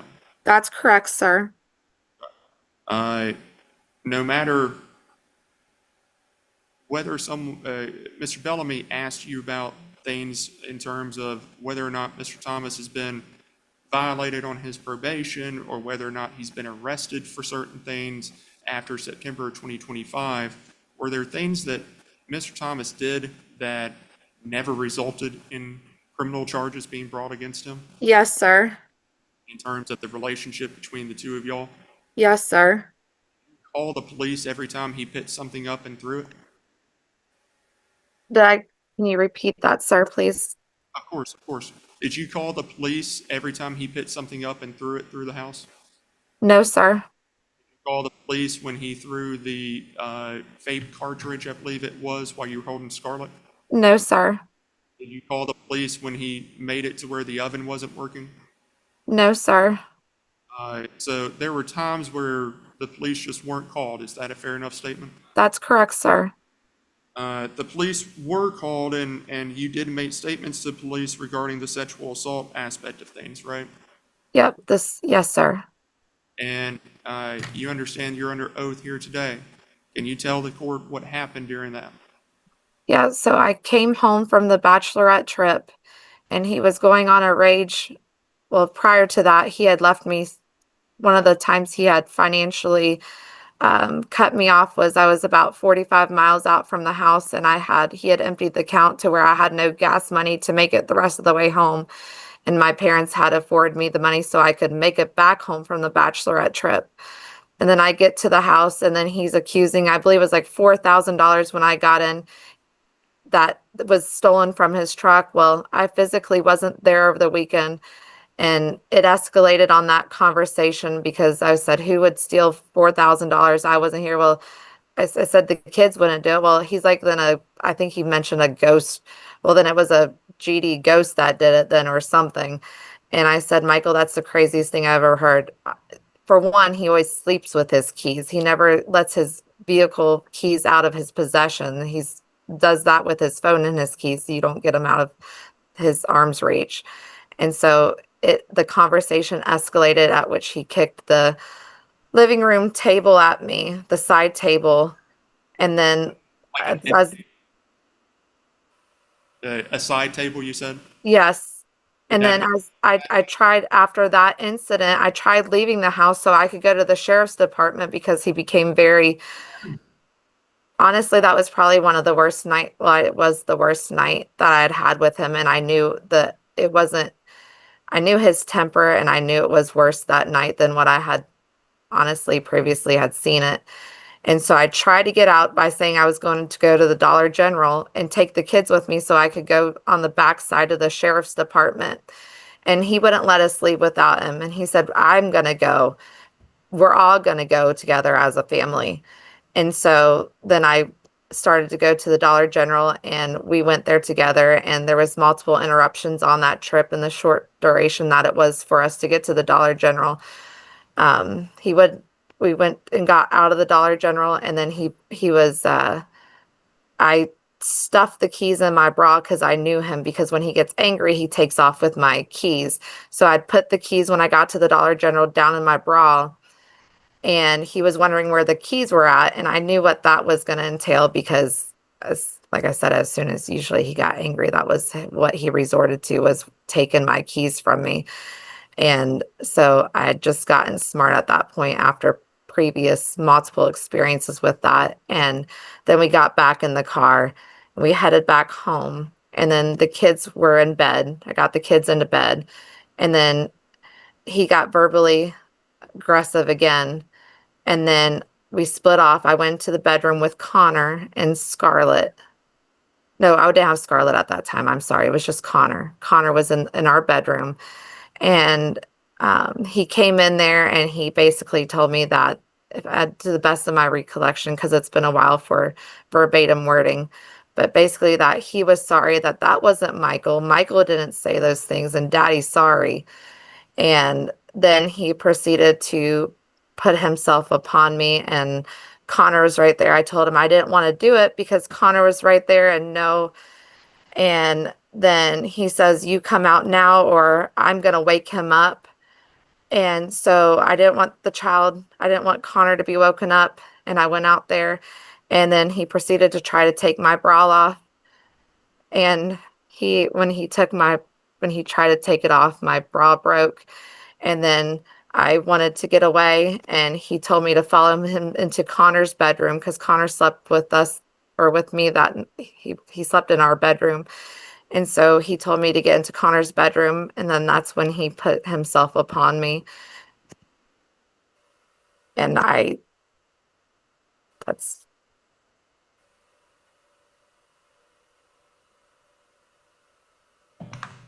he did until he came. And then the next morning, as soon as I knew I could get out when he was asleep, I packed up the kids and I went to the police station.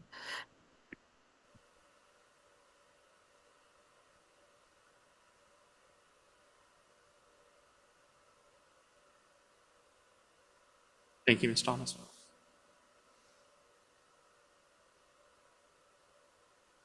And just for the record, I've got to ask about when did that happen? Date range. That happened on September 21st. And I think I might have gone, I'm just roughly guessing, between 5 to 7 p.m. that night. It was when it all started, when I got home. And that was 2025. Yes, sir. Scarlett had been born. Yes, sir. All your other children were in the home as well. All but Scarlett, because Scarlett was with my parents, sir. But all the stepchildren were in the home. Yes, sir. Ma'am, do you feel comfortable with what you've seen happen and what you've had happen through this relationship? Do you feel comfortable with Mr. Thomas being able to take Scarlett to Tennessee and having Scarlett around him without anyone else around? No, sir. You understand that he's the father of Scarlett. Yes, sir. You understand that he may very well at some point have clear visitation with Scarlett. That's this court's judgment call to make after hearing it. Yes, sir. At this point in time, do you believe that Scarlett knows exactly who he is? No, sir. Would you be willing to, in some way, facilitate telephonic calls between the child and father? Absolutely. Your parents, I know there's an order of protection in place, right? Do you believe that your parents would be willing to facilitate those phone calls so that the order of protection isn't violated and Mr. Thomas isn't going through any sort of violations in that manner? Absolutely. Any sort of in-person visitation that may occur between Mr. Thomas and Scarlett, would you feel comfortable with that happening in Tennessee, or would you prefer that it happen in West Virginia? In West Virginia, sir. Do you believe that Mr. Thomas has been stable enough to show that he can handle Scarlett without anyone else being around? I don't believe so, sir. And since Scarlett has been born, has Mr. Thomas been in a position to handle Scarlett for any extended period of time without anyone else around? Can you ask that one more time, please? Of course, yes, ma'am. Since Scarlett has been born, has Mr. Thomas been in a position to take care of y'all's daughter by himself without you or some other person around as an adult? No, sir. So he's never had to do that. No, sir. In fact, you've asked him to do it again. You've asked him to do it, and he said no. Yes, sir. And there No. was a, oh, Yep. sorry. No. Go. Go. There was also a part of my reasons for her safety as well during the duration of our relationship after she was born on a few of the times that he thought it was some funny game to try to, I don't know, obtain a reaction out of me. He thought it was funny to hang her upside down by her feet as when she was a couple months old, try to give her, thought it was hilarious to give her stick beef jerky Slim Jim sticks in her mouth. There was a time that he gave her whole milk out of the jug thinking it was funny, as well as there was another occasion where he tried to give her bites of a oatmeal cream pie cookie. Or at that period of time, was Scarlett on any sort of solid food like that? No, sir. At that period of time, she was very young. Yeah, she was 3 months old at the time. And you expressed displeasure about it? Yes, sir. It made me irate because you can't do that to an infant. And did Mr. Thomas change his behavior in any way? No, he just laughed and thought it was funny. And we heard from that video earlier that you may have your own parenting style. Does Mr. Thomas care about what your parenting style is? I'm sorry, what was that last question? We heard from the video earlier that you may have your own parenting style, but does Mr. Thomas care about what that parenting style is? No, sir. Does he care about what you want as a parent? I don't believe so, sir. And as far as your other children, he claimed that those other kids were being truant and that you were letting them just not go to school, period. Was that accurate? No, sir. There was, I can recollect 2 times that the arguments were severe enough where he woke up the whole house during the nighttime and they were kept up till 2 or 3 o'clock in the morning because of his rants. And on those 2 particular instances that he woke up the house, I did not make my kids go to school that day, sir. Was there ever any charge of truancy that you're aware of for any of your kids? No, sir. At this point, should this court order visitation, are you asking to start off with purely telephonic visitation? Yes, sir. After that, should there be any sort of in-person visitation, would you ask that that happen in West Virginia? Yes, sir. Would you like for that visitation to be supervised? Absolutely, sir. Obviously, I there's. believe you've asked her that more than once. I apologize. And for the financial aspects of things right now, are you asking the court to maintain what is there financially for you? Maintain. Can you rephrase that? I'm sorry. You're getting the $1,500 he's paying for the expedition and the insurance. Are you asking the court to maintain that as of right now? Yes, sir. Those counsels may have a few more questions for you. Thank you, We're going Madam. to take a mid-morning recess before we begin. Let me just ask this question, and I'll allow your lawyers to ask it as well. You understand, Ms. Thomas, that that Mr. Thomas is asking to be made the primary residential parent for Scarlett and for the baby Thomas as well, but we put a pause on that. And my question would be, and you might want to address it with Mr. Kirby, assuming for the sake of this discussion that I find that Mr. Thomas should be the primary residential parent. You understand that? Let's assume for this discussion that I make him the primary residential parent. How often would you want to see Scarlett if she lives primarily with him? Oh, as much as I could, sir. Okay. That's what I thought. We'll take a recess for 15 minutes. All right. Mr. Bellamy, you have other questions? You're good. All right, Mr. Bellamy, you may ask. Ms. Thomas, are you able to hear me okay? Still? Yes, sir. Okay. I've just got a few follow-up questions for you, okay? Okay. So it was your testimony when Mr. Kirby was asking you some questions that you had stated that during a good portion of your marriage to Mr. Thomas, you guys would go out, meet clients, go to lunch with clients, that you were actively involved in that business. Is that what you just testified to? Yes, sir. And so all of that's going on while at home you're testifying that you're in this abusive relationship, that he's taking food out of the fridge, that he's cutting the power off to the oven, but you're going out and meeting business clients with him. Yes, sir. Okay, and you don't tell anybody about this stuff that's going on, do you? Only my parents and his sister, sir. You don't tell anybody else? You didn't call the police and get help other than the time in September when you reported to the police station, is that correct? I called one other time before the marriage started. Yes, sir. And you filed an order of protection then as well, correct? Yes, sir. You voluntarily dismissed that order of protection, is that correct? Yes, sir. And I believe it was your testimony that you are in fear to be around Mr. Thomas yourself. You're in fear for Scarlett to be around Mr. Thomas, and you're in fear for your other children, his stepchildren. You were in fear for them to be around Mr. Thomas, correct? Yes, sir. But when you went to the bachelor party in Atlanta, you left your two older children there with Mr. Thomas, correct? Yes, sir. Was that just because it was convenient and you didn't care that you were in fear, or why did you decide to do that if you were in fear? They had school, sir, and actually my 16-year-old, 15-year-old daughter at the time, that's usually the one that he had problems with. She went to stay at a friend's house during that time while I was gone. But the other two children you left with him, correct? No, the 4-year-old was with, And Connor?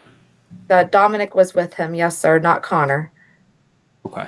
And there's been some concerns about Dominic, is that correct? Concerns about Dominic. Could you please recollect me on what the concerns are? Did you ever express to Mr. Thomas that Dominic had touched your son Connor inappropriately?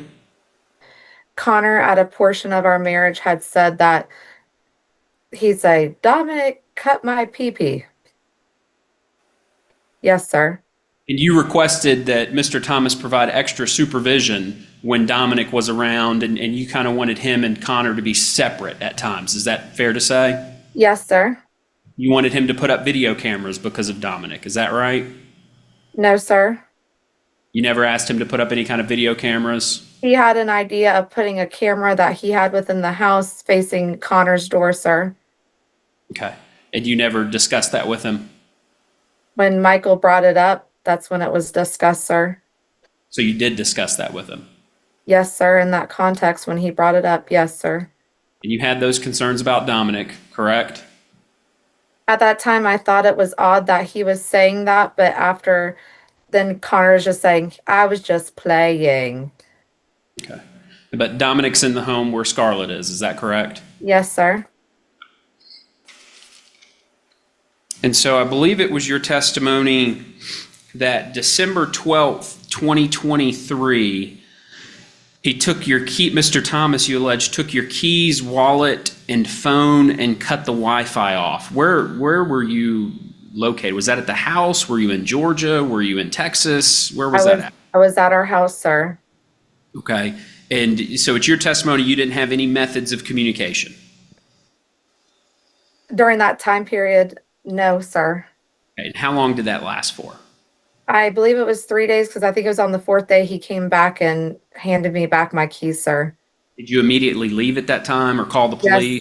Yes, sir. I left. He had told me he was going to stick the barrel of his gun down his throat and let me watch blow his brains out, and that he wanted me to watch him do that. After that, I proceeded to head on to the Dixon County Police Department, sir.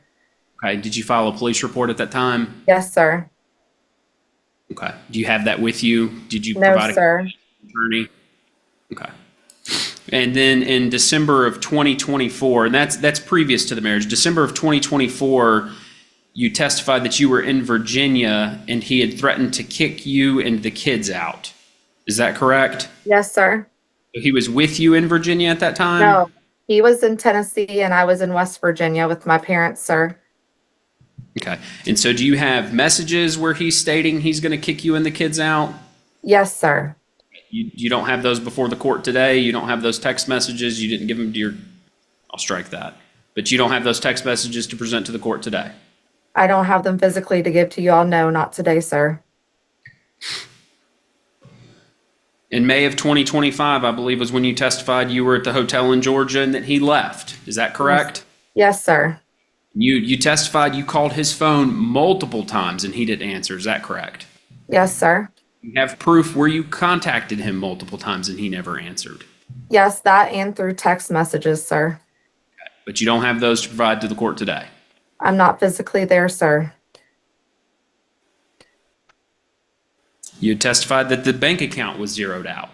Yes, sir. Is that because your card was declined, or you had access to the? Could you check and see that the bank account was zeroed out? How are you saying the bank account's zeroed out? So, because when you go to the bank account and you pull up your app and there's $0 in the account, in our joint account, that's how I figured out. Or there was times before he added me onto the joint account where he let me personally use his debit card off of his own account, and he would turn off his card from the app. Okay. Did you take a screenshot of that at the time when the bank account reflected $0 while you were stranded in Atlanta or Georgia? No, sir. I would just sit there and say through text messages, which I do have, which I can provide the courts when I can physically get them to them, or through my attorney, where I said the card is zeroed out. There is no money in it. Why is there no money in it again? There's multiple text messages throughout the duration of our marriage where he had emptied or turned off the card to which I had no access to money. And I believe it was your testimony that was during an argument you allege you woke Mr. Thomas up in the early hours of the morning to take care of Scarlett. A verbal argument ensued and he left. Is that right? That's correct, sir. He peacefully went away, or you didn't have to force him to leave. You didn't contact the police for him to leave. He voluntarily left. Is that correct? That's correct, sir. He went to his sister's house to cool off, calm down, whatever. Is that right? Yes, sir. He came back and picked you up. Is that He correct? did not come back and pick me up, sir. He arranged for you to make it back to Tennessee. Is that correct? That's incorrect, sir. His sister is the one that talked him into leaving the vehicle so he wouldn't leave me stranded without a vehicle.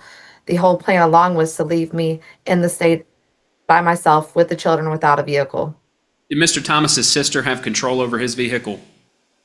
No, sir. Okay. So Mr. Thomas left you with a vehicle. Is that correct? Yes, sir.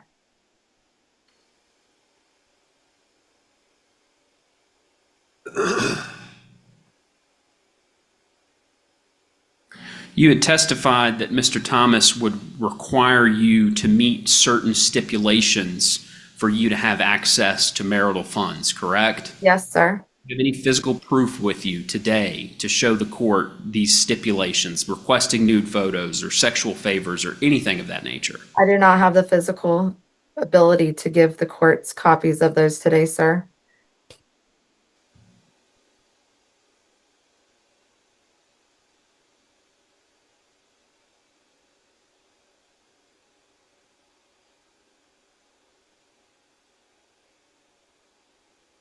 And it was your testimony there were multiple occasions where Mr. Thomas would scream, lose his temper, break things in the house, clean out the fridge. And did those things happen before you decided to leave your 14-year-old child with him? Yes, sir. But so you still felt it was safe enough for your 14-year-old to be with him at that time. Is that correct? Sir, it wasn't about feeling safe. It was a part of our everyday norm of what I dealt with him, sir. And your 14-year-old child, does he have any special needs? Yes, sir. He's autistic. And is he verbal? Yes, sir. And you felt like Mr. Thomas could care for him? I feel that my 14-year-old is pretty self-sufficient, sir. Outside of needing somebody there watching him and making sure, obviously, normal parental duties of making sure nothing happens, sir. You testified as well about an incident where your expedition was removed from a parking lot and there was a white truck that you identified as Mr. Thomas's truck in that parking lot after your expedition was gone, correct? Yes, sir. Did you physically see Mr. Thomas take the expedition? No, With your- sir. Okay. Did you review, or are you in possession of any type of video footage that demonstrates Mr. Thomas getting into the expedition and driving away? Sir, I saw evidence when the hearing in March occurred, and the property manager of that property that leases it to the doctor's office. I'm going to object to that Hold on answer. just a second. And That is not the question that I asked. The question I asked is she in any physical possession of any video footage that demonstrates Mr. Thomas getting in that vehicle? Right. The question is Do she in you have possession? in your possession any physical evidence to demonstrate that? Yes or no? And Your Honor, just respectfully, that wasn't the question that was asked, I don't believe. It was, are you in possession of it, or have you reviewed anything that has been brought up? I don't recall the review. I don't but believe I said he's review. rephrased his question. So the question now before the witness is, are you in possession of any physical evidence of Mr. Thomas getting into the vehicle and driving it away? Is that correct? No, Mr. sir. And again, it was your testimony that not only did you answer the phone for the company, you helped with the business, met with clients, you picked out countertops, and again, during a good portion of the marriage, you would go out with Mr. Thomas and meet at clients' houses and go to lunch with him and clients. That's your testimony before this court today, correct? Yes, sir. All while all this abusive situation's going on at home. Isn't that typically how abusers work? They I don't know, keep- ma'am. You tell me. You cannot ask him questions. You may only answer his question. Okay. Yes, sir.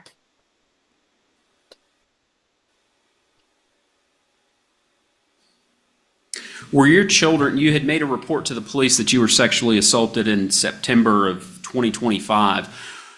Did you have, were your children in the home during that period? I believe you testified they were. Is that correct? Yes, all but Scarlett, sir. Were they interviewed by the police? What was that last question, sir? Were they interviewed by the police? Yes, sir. Okay. And you're aware that that charge went to the grand jury and they returned a no true bill on that charge? It never went to the grand jury, sir. Okay. So the police declined to take it to the grand jury or present the evidence to the district attorney? That's correct, sir. And you heard Mr. Thomas's testimony yesterday that he was adamant that that was not true? I heard that. Yes, sir.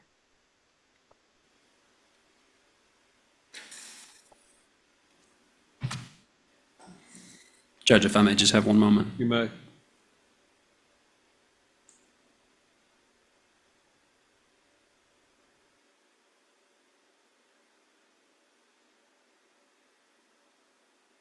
Go ahead. If I may follow up on that and follow up on what the court brought up before the recess. Fine.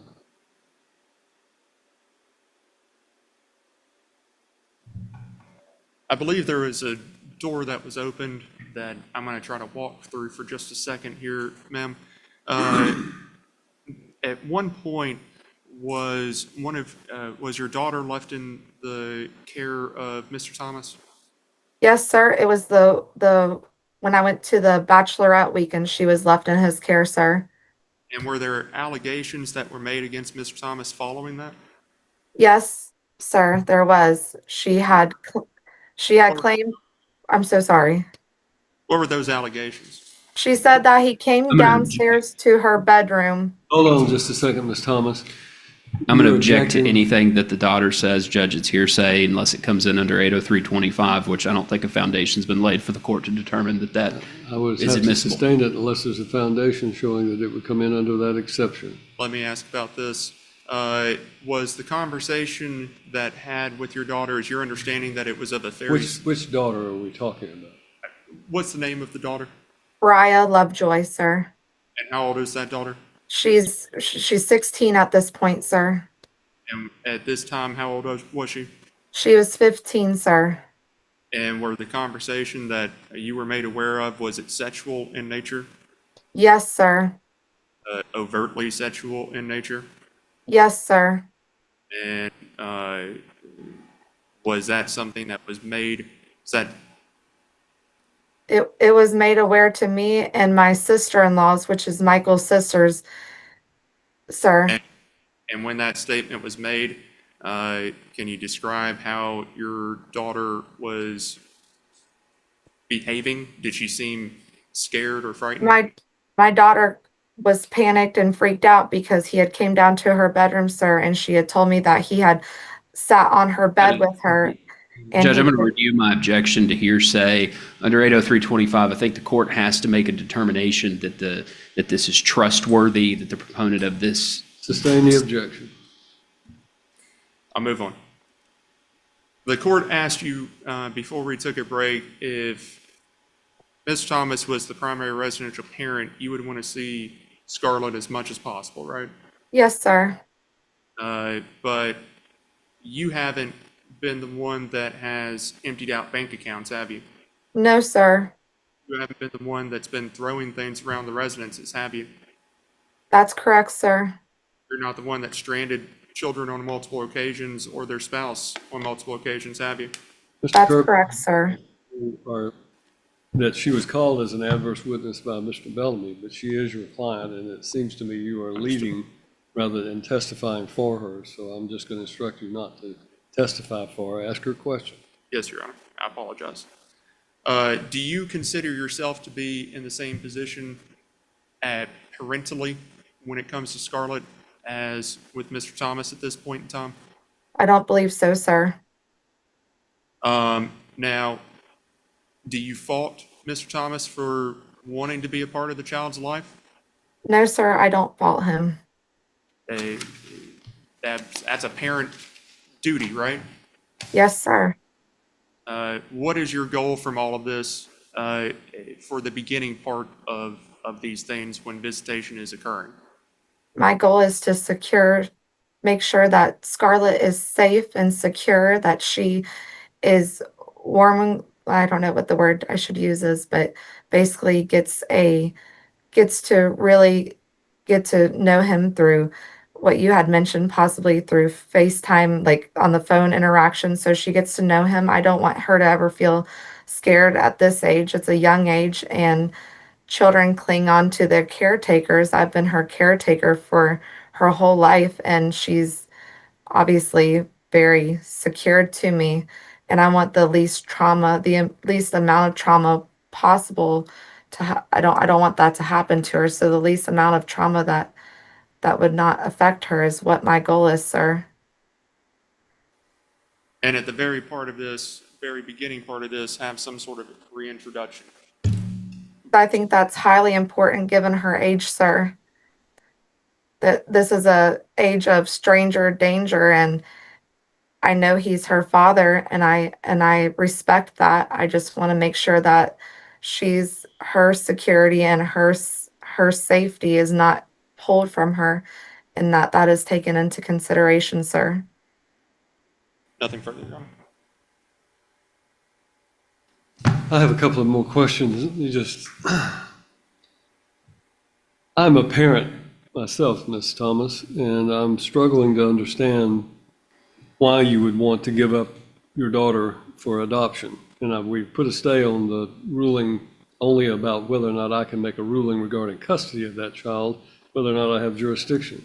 But I can consider the facts and the circumstances and the reasons why that child has been surrendered by you. Did you surrender your parental rights to that child in order for that adoption to take place? Yes, sir, I did. So you understand, legally, you and that child have no further connection. And if I am correct that I have jurisdiction, the only parent who has any claim to that child would be Mr. Thomas. You understand that, correct? Yes, sir. When you put this child up for adoption, tell me why you felt, I've heard your testimony, I understand what you said, but share with me exactly what your thinking was about taking a newborn infant and putting that child in with someone else to raise that child. To be honest, sir, at the time I was already, and I think I mentioned in my testimony that things were already progressively getting worse in the marriage, and I was dealing with a newborn myself at the time, getting pregnant 2 months postpartum with a rapidly deteriorating relationship. I was honestly scared because at that point I didn't know how long the marriage was going to last at that point, because things were starting to escalate more at that point. And my goal as a mom, I love my children. I love all of them. And placing her up for adoption was probably one of the hardest things I ever thought about doing. I have standards in my mind of what and how I want my children to be raised. And that is a Christ-centered home, that they love the Lord, that they can provide a mom and a dad that can provide her the security and the foundations that I want for my own children. And at the time that I was married, Have you considered putting Scarlett up for adoption? no, sir.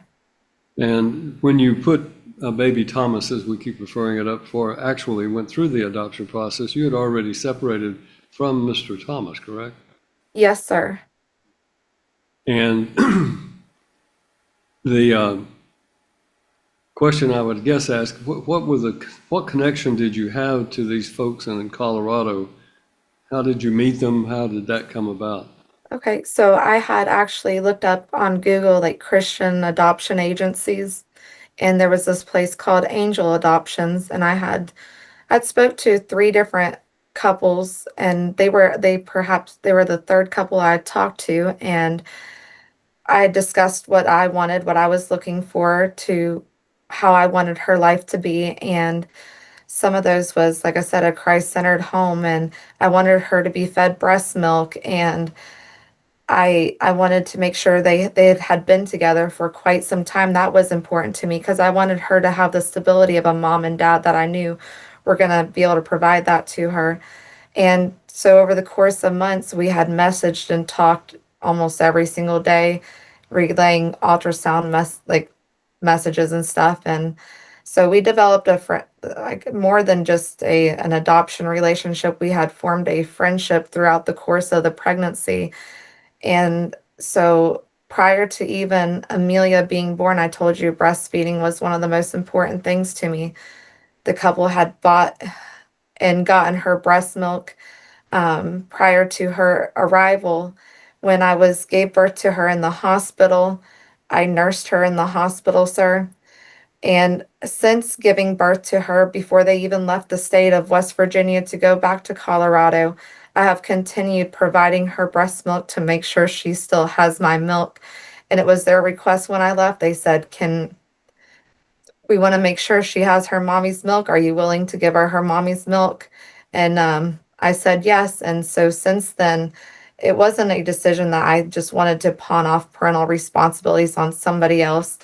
I was trying to find my way after this abusive relationship that I was in, trying to repair relationships with my 2 older children from what they had seen and gone through, trying to figure out how I'm going to support my children on my own without having Michael's income. That's why I started the school full time to get up on my feet so I could financially support, so I don't find myself in a situation that I felt like I couldn't see my way out of because I could not financially support the children and I. All right, and And when was baby Thomas born? I'm so sorry, sir. When was baby Thomas born? She was born March 23rd, sir, of 26. And that was, was that before or after this case had been filed?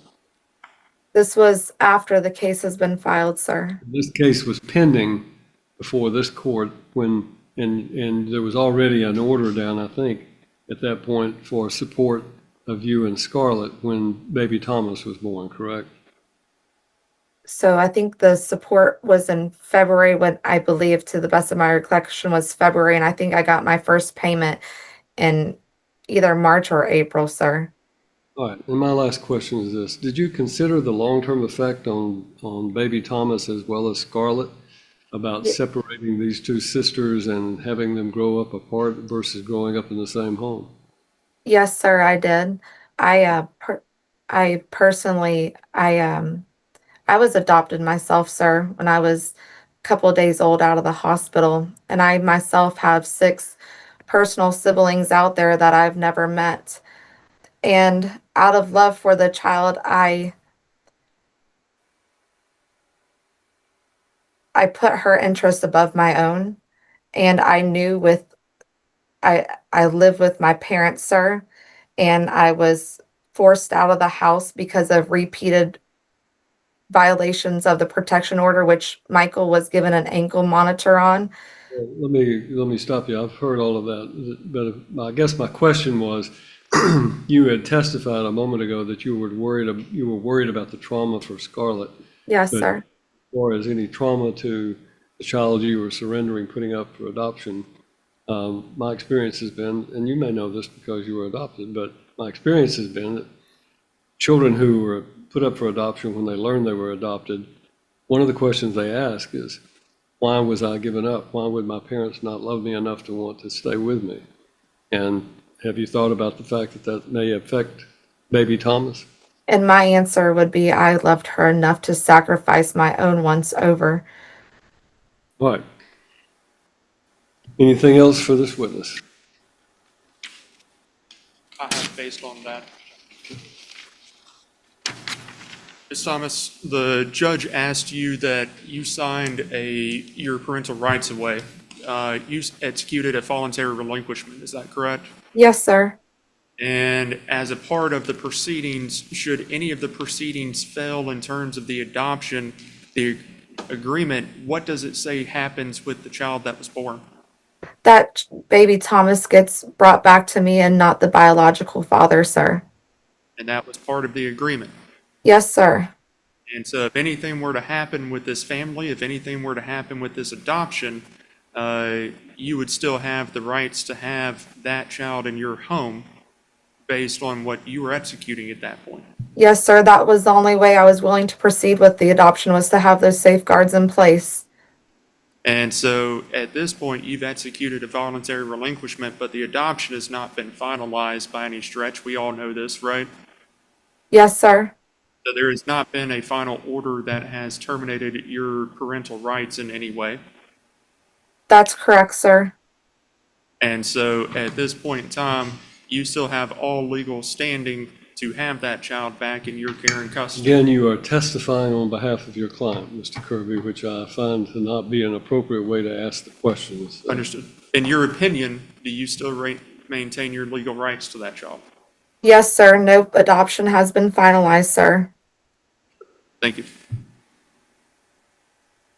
All right, Mr. Bellamy, you have other witnesses?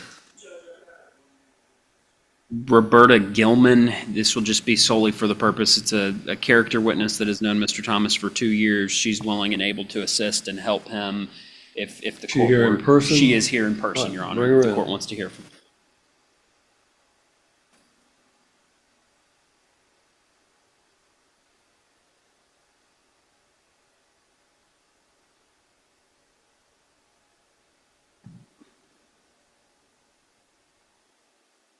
You'll step up here, please, ma'am. Come around and have a seat in the witness stand.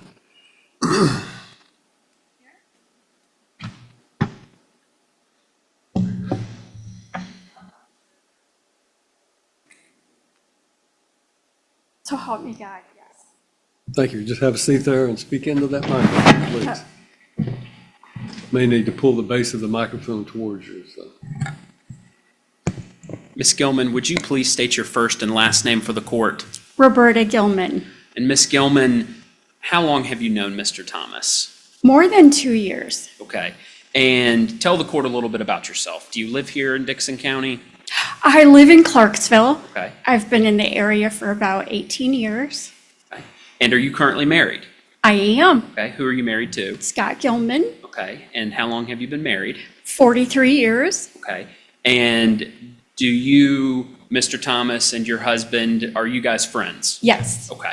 And so Mr. Thomas has met your husband? Oh, yes. Okay. And you guys are social friends, you go out to dinners together and things of that nature, is that correct?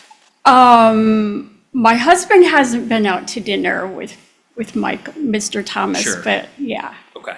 And so how often do you see or talk to Mr. Thomas? I guess it depends. Sometimes we'll go a few months without talking. Sure. Or a couple, just a couple months, but yeah, we have a very, very nice friendship. Okay. Yeah. So through the course of your friendship, have you become aware of why we're here today? Yes. Okay.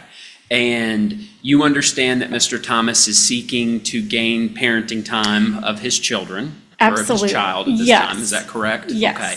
And are you willing and able to offer Mr. Thomas any type of assistance if he should need it? Absolutely. Okay. And what kind of form could that take? Are you able to be a third party to pick up a minor child if you Absolutely. needed to? So you're Yes, able, in any capacity that I could help. so you're able to facilitate exchanges? Sure. Okay, if the court needed you to do that. Yes. Okay. Do you have children of your own? I do. How many children do you I have? have 2. And what are their ages? 42 and 39. Any grandchildren? Yes. How many grandchildren? 4. Okay. And so you understand the undertaking, if you were required to assist Mr. Absolutely. Thomas, of what it's like having a 18-month-old child. Oh, yes. I mean, I've flown, I've taken transatlantic flights, you know, to visit my 2 grandsons in England, and my daughter currently lives in California, and my son now lives in Spain. So yeah, I travel.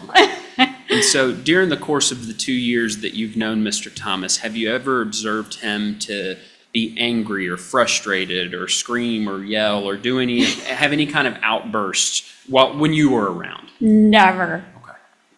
No. You've got no further questions, Judge?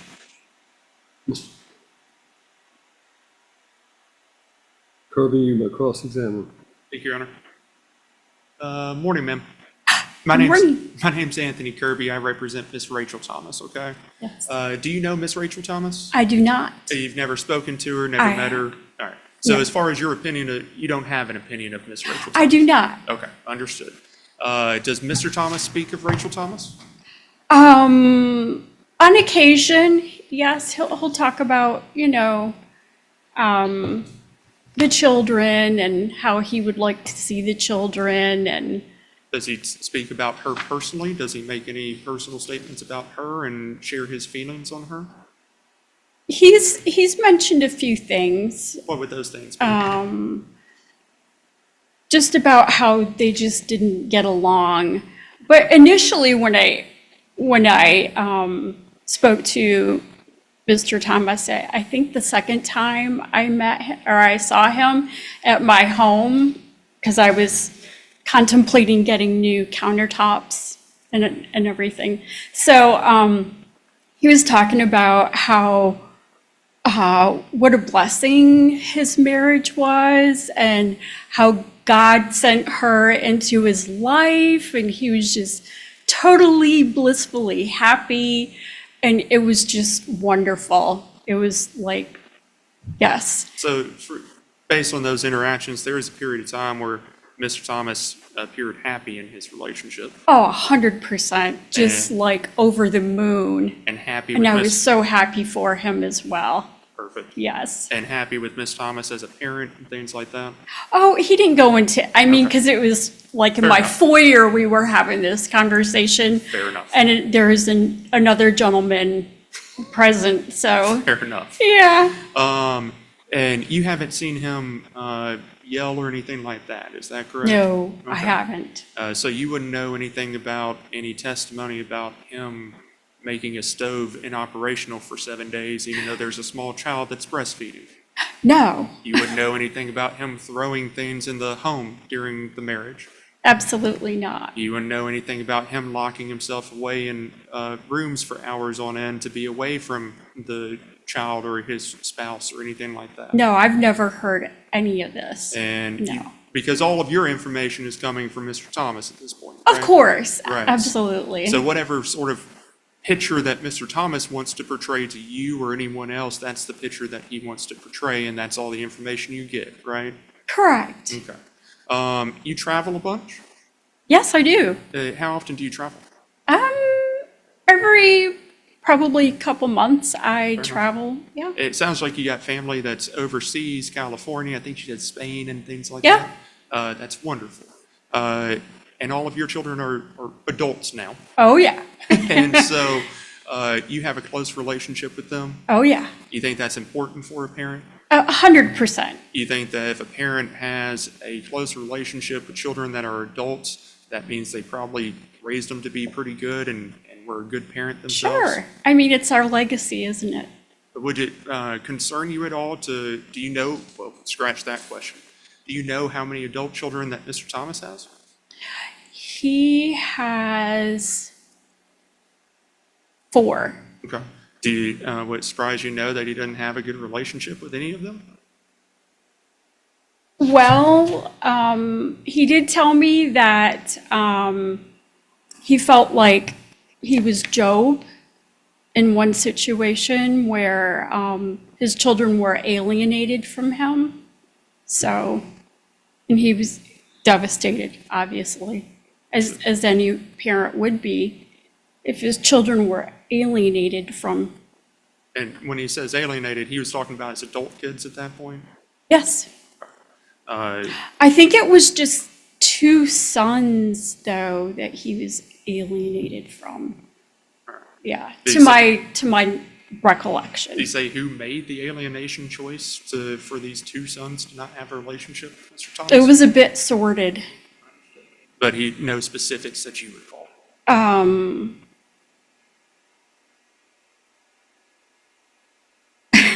He did go into a little bit of detail about his two sons that were helping him run his business, and his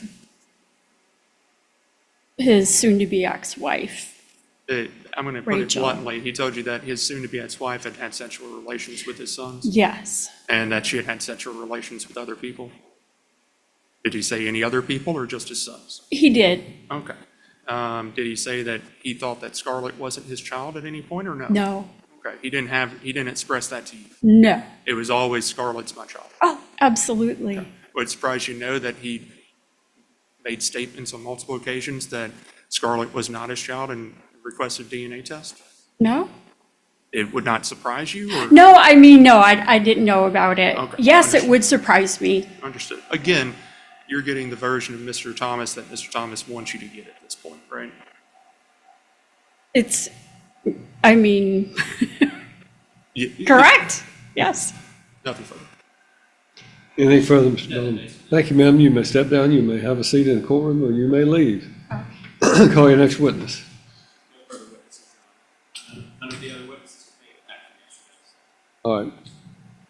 And Mr. Kirby, you have any additional witnesses? I had one witness that I'd like to call. Her name is Ms. Megan Allen. She's the sister of Mr. Thomas. I provided her the link.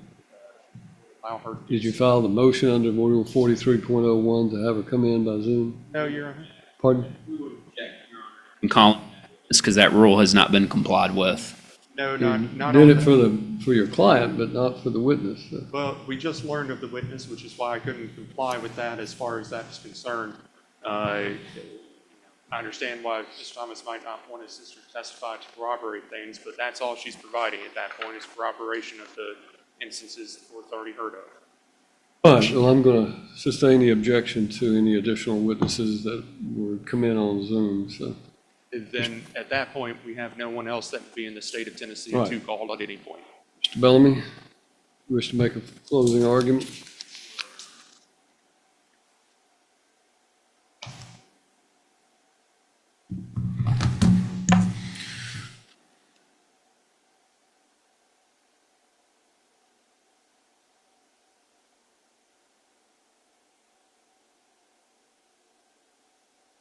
We're here today on our motion for the immediate return of the minor child, and it was Mr. Thomas's first motion for extraordinary relief in this matter, and the basis for seeking that is Let that. me interrupt and say one thing.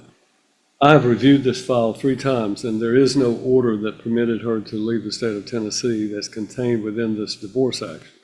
So when the reference has been made to an agreed order allowing her to remove herself and Scarlett to the state of West Virginia, it must have been entered in the order of protection case. It is not in this file. So. Just on that, it had at the top of it circuit court. Circuit court is where an appeal for the general sessions order of protection would lie. So if that's the case, that's where the order lies. But it's not, I just wanted to make you aware, it's not in this file. So. Understood, Your Honor. I thought everything had been joined. I apologize. Thank you, Judge. And so, Judge, we're here on the emergency motion or motion for immediate return of the minor child. And we understand that and we respect the court's ruling with respect to staying the proceeding with regard to baby Thomas. However, we're moving forward with respect to Scarlett. And I know the burden is high for the court to issue that type of injunction or issue that type of extraordinary relief. We were required to prove immediate and irreparable harm. And I understand that the court might have some concerns that we haven't met that burden. The father's position in bringing this motion before the court is that he doesn't know. He gets informed some She leaves in September under the order of protection, and he is served with adoption paperwork regarding baby Thomas sometime in the middle of May of this year. He does not know what the status is of their minor child, Scarlett. That gives him serious concern that a child, his child, which DNA confirmed, was put up for adoption without his full knowledge and appreciation of what was taking place. I think the court can consider that in making its ruling today. I think it, as the court has previously stated, it's directly relevant on the mother's parenting ability of the minor child, Scarlett. And as we've set this evidentiary hearing for, is to just establish parenting time. If the court's not going to grant the motion for immediate return of the minor child, Scarlett, father is asking for parenting time for Scarlett. We do understand that it's been some time since he has been in Scarlett's life. By the mother's own admission, she doesn't know who the father is. So we would understand if the court would require Mr. Thomas to go to West Virginia for a couple of weekends to exercise some overnight visitation with Scarlett prior to her coming to Tennessee. He is more than willing to do that if that's what the court thinks is necessary for him to reestablish a relationship with this child before sending her to Tennessee. The court has evidence. The court has pictures of his home. He has a setup. He has toys. He has everything he needs to take care of this minor child in Tennessee. He's willing to do so.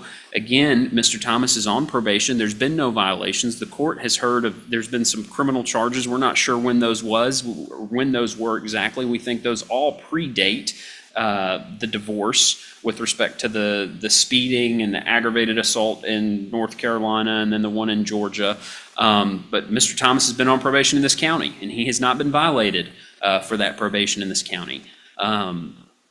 We would submit to the court that he has visitation rights to this child, that he should, at a minimum, once the court goes through any type of reunification procedures, since Scarlett's not in school, we would ask for month on, month off. We don't think that would harm Scarlett in any way. She's not in school yet. It might give the mother a break. She's got four other children in the home that she's taking care of. The father's more than fit, more than capable. I don't think the court's ever heard any direct allegation of the father harming or abusing Scarlett. The crux of mother's complaints arise out of their relationship. There have been no further issues if there have been no contact between the parties. I think the court can continue to keep no contact between the parties. The third party has been presented here today that's testified she would help or facilitate the exchanges. I believe Mr. Thomas has other individuals to help facilitate exchanges if he needed to do so. That's with respect to the motion for the immediate return of the minor children. Since the stay's been granted with respect to baby Thomas, I won't get into that, but the court's got jurisdiction. We believe the court has jurisdiction, and we will ultimately ask the court to return baby Thomas to Mr. Thomas once this appellate process is completed. With respect to the motion to reduce the spousal support, I think Ms. Thomas was disingenuous to this court just now. The court had questions and asked her why she would give up her child for adoption, and it's because she said the abusive relationship and the lack of support. If the court looks at it, including Mr. Thomas's temporary support payment, she's making $5,000 a month. She's not paying rent, and she doesn't have a car note. He's paying the $1,300 a month car note as well. $5,000 a month to raise, and I know that's a lot of children, but she's not paying rent. She's living at home with her parents. She doesn't have child care costs. Her parents watch the kids for free if she's needed to babysit. She doesn't have a job. She doesn't have to go anywhere during the day. She's chosen to do online school, which she has testified she can complete during the night. So I think it's disingenuous to say that she gave that child up because she didn't have the finances. She was receiving plenty of money for Mr. Thomas to support that child, nor the ability to parent that child. So with respect to the spousal support, as Your Honor pointed out yesterday afternoon, the court can consider the factors enumerated in the Tennessee Code annotated regarding temporary support. Need and ability to pay being the two primary factors. I don't think Ms. Thomas has a need, nor does Mr. Thomas have the ability to pay. But most importantly, I think the court can consider here, as the court pointed out yesterday, is the duration of the marriage. We have a 17-month-long marriage, and it's longer than that because of the proceedings, but 17 months from the date of the marriage until the parties separated. Mr. Thomas is paying $1,500 a month and has been since February. There were some later payments, I understand, but those payments have been caught up. Those payments have been made. So we have February, March, April, May, June, and July. That's 6 months. He's not only paid $1,500, he's paid $1,300 on top of that for the car payment for the Ford Expedition that she's driving, as well as a couple $100 a month in insurance. A total benefit of about $3,000 a month for a 17-year marriage. 17 months. 17-month marriage, I'm sorry, Judge. Thank you for correcting me. So ultimately, Judge, we're seeking a reduction in the spousal support. Mr. Thomas is willing to pay child support, calculated pursuant to the Tennessee child support guidelines, and we're asking the court to reduce spousal So is support. he on the note for this automobile? He that is. He's been paying? He is responsible. So if I say he doesn't have to pay it anymore, it would just harm his credit. Pardon? It would harm his credit, likely.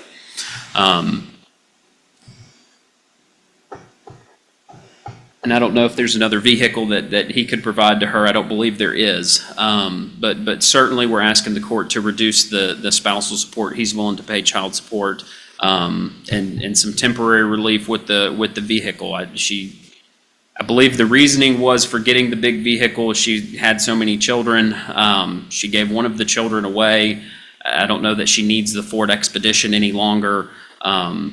So ultimately, we're asking the court to conclude the spousal support to Mrs. Thomas, but Mr. Thomas is willing to pay child support for his minor child, Scarlett, at this time.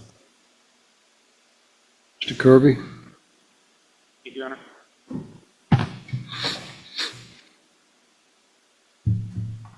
If I may, I'm going to start off where Ms. Bellamy left off, which is the financial aspects of things at this point. The vehicle was bought, I believe the testimony, the vehicle was bought as a Valentine's Day gift, if I'm not mistaken. Is it an expensive vehicle? Sure, it is. Mr. Thomas made that decision. Ms. Thomas went out and bought the vehicle. Mr. Thomas gave that to Ms. Thomas. Ms. Thomas has been the one primarily using that vehicle, which is something that the court must consider under case law. Mr. Thomas has been the one paying that, which is the court must consider. I believe that when we're talking about the bills, and I'm going to consider that to be a bill of the parties' relationship, not necessarily a support amount on top of anything, but the bills, the typical aspects of things is that those things maintain a status quo.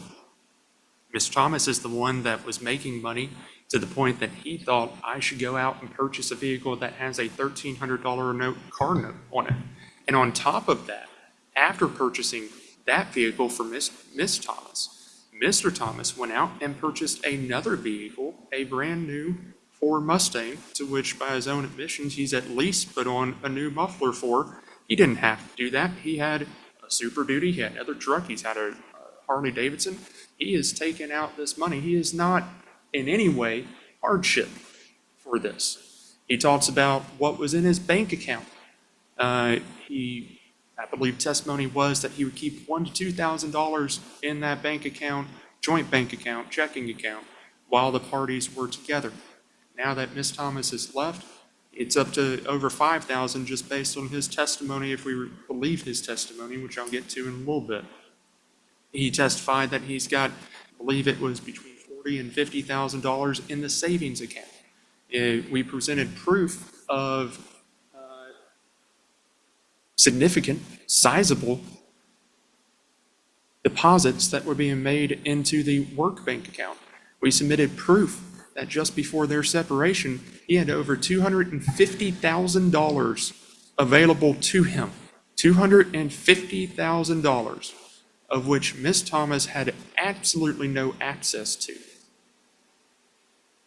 And now he wants to come in here and say, I can't afford to pay for the vehicle that I selected.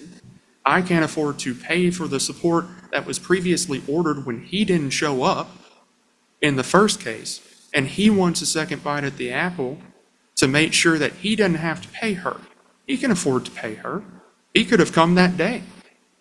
He could come that day and requested a continuance. He didn't. The record reflects that the attorney for him at that point stated before this court that he was made aware of what was happening that day. But now he wants second bite at the apple, and I say that that's a vindictive way of going about things. He has plenty of money to give $1,500. My estimation is that $1,500 is probably less than what he should be giving. On that $1,500, we have someone that's a full-time student. We have someone that didn't work throughout the entirety of their marriage. Well, actually, I take that back. Based on her testimony, she did work. She just wasn't paid for it because that would have given Mr. Thomas less control over her financially. She did jobs, she did things for the business, but she wasn't given a paycheck for that. And Mr. Thomas reaped benefits of it and stashed away $250,000 in an account that she didn't have access to. She's now living with parents. It was previously that she was going to move to an undisclosed location. That location's been disclosed at this point because Ms. Thomas now knows where she is thanks to this hearing, but that was unavoidable. And so when it comes to what is there, this is a short-term marriage. Sure, it is. But the income discrepancy of what's been shown is exponential. The fact that he has chosen as the sole managing member of this LLC, he has chosen to pay himself $800 a week, $40,000 a year, should hold no weight to this court whatsoever. Testimony is that he's paying for his 2025 Mustang through the business account. He was paying for other things through the business account. Mr. Thomas's testimony was that they go out to eat. He paid for that through the business account. Like many people, he was living through his business account. He was living through the fact that he had $252,000 to his name that she had no access to whatsoever. And now we have to believe, even if we believe him, that he has $100,000 to live off of. And that's assuming that he makes no money whatsoever, which the business is still operating and still making money. He has every single ability to pay. She has every need to pay. Part of the thing that the court needs to take into consideration as well is fault, which I believe that there's been proof shown of abuse throughout this, proof shown of situations within the home that made it uncomfortable for my client to be there. As taken into consideration the educational difference, my client is going through education. She is doing that for herself. No one forced her to do it. She's trying to put herself in a better situation. This will not be a case of alimony in futuro. This will not be a case of where this goes on forever, but it is a case where she needs rehabilitative and or transitional alimony, and it is not inappropriate in any way whatsoever for Mr. Thomas to be remaining in the financial predicament that he himself created with his own choices and to remain in that place for the foreseeable future. As far as the children are concerned, I apologize. As far as the child is concerned, court's going to look through with this 36-106, and I'm going to hit on a few of them. I'm not going to do all of them, but a few of them. One, strength of nature. There is no relationship between Scarlett and Mr. Thomas. And again, I submit that that is of his own doing. We had an order of protection that was heard. It's now on appeal. I understand that. But it was heard. It was granted. We had Mr. Thomas being arrested for various charges, including violations of order of protection. We heard testimony, uncontroverted testimony, that there was this abuse within the home. The court heard the recording of what was just one example of what goes on in that home. The court heard the difficult testimony of my client of the abuse there. Yes, he hasn't had the opportunity to have a relationship with Scarlett, but let's not pretend that that opportunity was given up based upon, let's not pretend that that opportunity was given up based on Mr. Thomas's own chosen actions. Parents, caregivers, past and potential. Testimony was that he was given the opportunity to care for Scarlett on multiple occasions. He said, no, thank you. No, thank you. It wasn't until this litigation happened. It wasn't until he got notification of this adoption that happened that he cared to come in and ask about any of it. Vindictiveness. That's all that is. Control, which he's exhibited throughout the entire relationship, financially or otherwise. Taking keys, turning off Wi-Fi, taking cell phone. Putting my client in positions where she's had to rely on others, or putting my client in a position where she's had to rely on income that she gets. And I very much stress to not call it income, because child support truly is not income. We look at the Tennessee Child Support Guidelines. Child support for another child is not considered income under those, and I think it would be a stretch calling it income for any other purposes, truly. But money that she received for her other children, she now has to stow away because she's got to make sure that she can fill up a gas tank to get home. Because she never knows when Mr. Thomas is going to go off the deep end and leave her stranded. And by the way, she never knew when Mr. Thomas was going to go off the deep end and leave the children stranded, to include Scarlett. If he cared about Scarlett, he wouldn't leave Scarlett alone without money. He wouldn't leave Scarlett alone without food. He wouldn't leave it to where there's not a stove to warm up breast milk for the child for 7 days. He wouldn't leave it to where he was going through, going to leave that child in a completely different state with mother having no money whatsoever so that she could find her way back to Tennessee. That's very much on a roll there. I think that was the timer on yours. I understand. When it comes to that, there is no past caregiving ability for Mr. Thomas. And frankly, there's been nothing presented as far as his future caregiving ability. Mr. Thomas hadn't come in here today to say he's done any parenting classes. He hasn't come in here today to say he's done any anger management. He hasn't come in here today to say that he's bettered himself. The only person he brought in at this point was to come in and say, I don't know any of these things. I'm told the information that Mr. Thomas presents to me, and that is it. That is it. Love, affection, emotional ties. Again, there are no ties. Degree to which the primary caregiver, mother's been that. Disposition to provide the child with food, clothing, medical care, education, and other necessary care. Again, I go back to the fact that mother's done those things on a limited basis, limited means, financial means, and father has actively chosen to stand in the way of mother being able to do that on occasion, leaving her stranded without being able to provide other necessary care and or food, depending on how the court wants to look at that. Importance of continuity in the child's life. There's no question of what continuity is here. Continuity is mother. Character and behavior of other persons. Oh, excuse me, that one's not there. Evidence of physical or emotional abuse to the child, to the other parent, or to any other person, including the child's siblings. Court may, where appropriate, refer the issue of abuse to juvenile court for further proceedings. That's not, the latter part is not appropriate here, but there was proof presented, testimony and otherwise, of abuse that occurred. Verbal abuse, physical abuse. My client testified about sexual abuse. Those things happened in a home where stepchildren were. Those things happened in a home where biological child was. Those things happened in front of biological child and stepchildren. Those things happened while Ms. Thomas was caring for this biological child.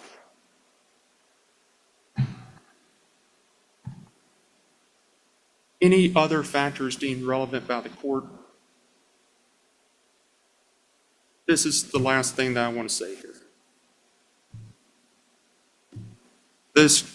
These two stories cannot coincide in one ring. Ms. Thomas can't be telling the truth, and Mr. Thomas can't be telling the truth at the same time. They are complete opposites.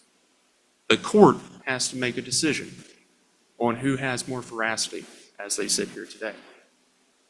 Do we believe the individual who is clearly getting upset, clearly have a hard time speaking about certain things, clearly coming before this court and trying to give the best answers that she could? Or do we believe the individual that, as his spouse is testifying, snickers? Do we believe the individual that sat there and was evasive especially when it came to finances. These two stories cannot coincide truthfully in the same realm. And the court has to make a decision of who is more truthful veracity. And I believe that my client, without a shadow of a doubt, has presented herself far better than Mr. Thomas has.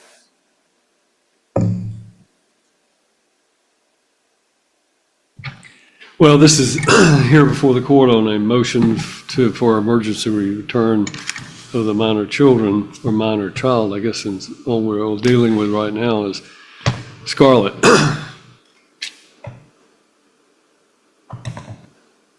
There are a lot of cases that this court has to hear that are unpleasant. This type of case is probably one of the most unpleasant, and one of the ones that, in my opinion, takes its greatest toll on a judge who has to make that type of decision. Sentencing someone to prison doesn't bother me as much as having to make determination of custody of children, because when you're dealing with minor children, the only innocent parties in this scenario are Scarlett and baby Thomas. The only innocent people who are going to be suffering are Scarlett and baby Thomas. No matter what I do, they're going to suffer. And that really, is something that bothers me a great deal, because as Mr. Kirby points out, we have two contradictory versions of what has happened in this case. I have watched Mr. Thomas carefully, and I think that he has been less than forthright with the court regarding who was on that audio tape. And I think that was him, not his son. And I think that's a problem that he needs to address, is the fact that you can't excuse away everything or make excuses for something. Obviously, he was upset from the recording about his stepchildren at the time and what was going on in the home, and I understand that. I grew up in a home with a World War II veteran who had a temper, who broke things, who threw things out I remember clearly one of the grandchildren had a high chair that malfunctioned. Well, my dad took it out in the backyard and smashed it up against a tree until it broke it into pieces. And we all knew that when he was angry and upset, he was best to be avoided. And there were instances where my brother and I, who we were living in a town, and we lived in a house where it was way up on stones. And we hid under the floor because we knew my dad had come home in a bad mood. And why am I telling you this? It's not because I want to share. It's because of the fact that my dad later became somebody who settled down, got control of his temper, quit drinking, and became a very reputable member of the community over in Houston County. Most people never knew him like that. They knew him only as the calm, kind, funny guy that he later became. So what I'm telling you is that Mr. Thomas has had obviously a situation where he was in a volatile relationship with Mrs. Thomas. And things happened that caused him to question her fidelity, and he became angry at various times over interaction with her children. He married her. She had these other children when you married her, and as a result of that, you should have known what you were getting into. You raised 5 children of your own. So as a result of that, Mr. Thomas obviously lost his temper, probably more than once. That makes him a bad husband in that regard, but it doesn't necessarily make him a bad father. Now, we contrast that with Mrs. Thomas, who has had several other children before she married Mr. Thomas, and then she married Mr. Thomas, stayed with him despite all of these things happening, and continued, obviously, she got pregnant and had Scarlett, and then continued to obviously have sexual relations with Mr. Thomas because she became pregnant a couple of months after having given birth to Scarlett. Well, her argument about this adoption process is that she wanted to give this child avoid the trauma that was going on in their home at that time. Problem with that argument is she gave the child up for adoption after she had gotten out of that, after there was a divorce action filed, when she had been permitted to relocate to another state. So that argument about not having to give the child up, wanting to give the child up because the child would be spared being in that volatile relationship that they had in the home, doesn't wash for this court. It just doesn't make sense because she could have, there are so many other ways, and as I've said, I don't understand the logic that goes into that. This is a temporary hearing, and as opposed to a permanent hearing, the court has to make a determination on what should be done regarding a temporary situation. Mr. Kirby refers to 36-6-106, which is having to do with child custody. And it is true that most of the time, even on a temporary basis, we go through those rights. But I would point out part of that statute is that in a suit for annulment, divorce, separate maintenance, or other proceeding requiring the court to make a custody determination regarding a minor child, the determination shall be made on the basis of the best interest of the child. It goes on to talk about some of those other things, but it goes on to say, in taking into account the child's best interest, the court shall order a custody arrangement that permits both parents to enjoy the maximum participation possible in the life of the child, consistent with the factors set forth in this subsection regarding the location of the residence of the parents, the child's needs for stability, and the other relevant factors. The court shall consider all relevant factors, including the following. 1, the strength and nature and stability of the child's relationship with each parent, whether each parent has performed the majority of parenting responsibilities relating to the daily needs of the child. This court finds that prior to their separation, both of these parents had a stable relationship and a good relationship with Scarlett. Unfortunately, after the charges were brought and an order of protection was brought, Mr. Thomas has basically been cut out of the child's life. And as a result, the current status is that the child probably has a closer relationship with her mother than she does with her father. We will fix that, but that is a factor that still is there. Number 2, the parents or caregivers past or potential for future performance of parenting responsibilities, including willingness and ability of each of the parents to facilitate and encourage a close continuing parent-child relationship between the child and both of the child's parents. This factor clearly is contradictory to what Ms. Thomas has told us. She intended for him not to have any contact with this child. She has stated that she would prefer that he have supervised visitation. I understand why she might say some of the things she said because her version of the events that occurred during the marriage, but I do not find that favors Mrs. Thomas. Mr. Thomas has professed his undying love for Mrs. Thomas. You will get over that.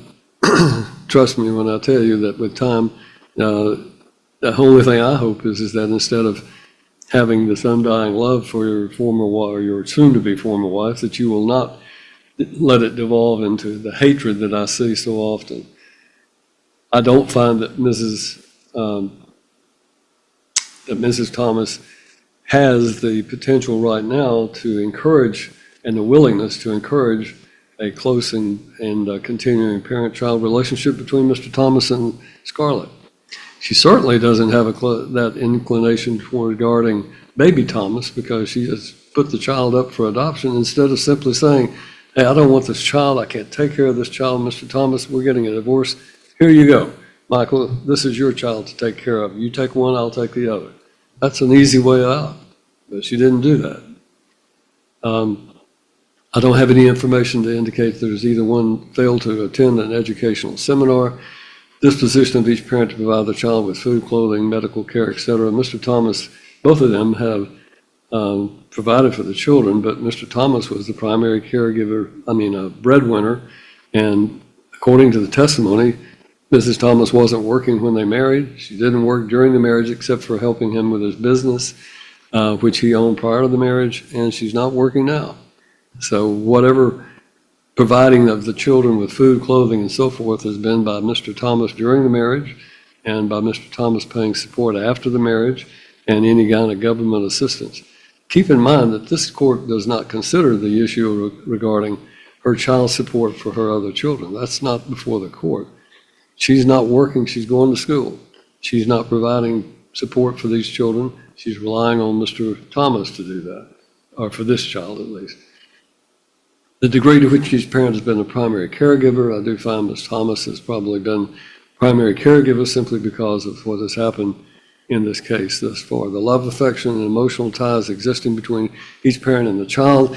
Mr. Thomas has professed over and over again his love for his children and his desire to have both of those children reside with him. Mrs. Thomas is concerned about Scarlett, but I don't find that she has professed the same type of emotional attachment that Mr. Thomas has. The emotional needs and developmental level of the child, I don't really have any evidence other than Scarlett was a little over 1 year, not quite 2 years old. The moral, physical, and mental and emotional fitness of each parent as it relates to their ability to parent the child. Ms. Thomas makes a lot of allegations regarding Mr. Thomas and his alleged criminal activity. Mr. Thomas, I don't know if you got bad advice, but you profess that you are not guilty of the charges against you, and yet you pled no contest. A no contest plea simply means you're not going to admit you did anything, but you're not going to contest the state's evidence.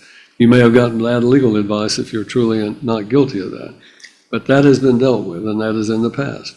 You're on probation apparently for some period of time.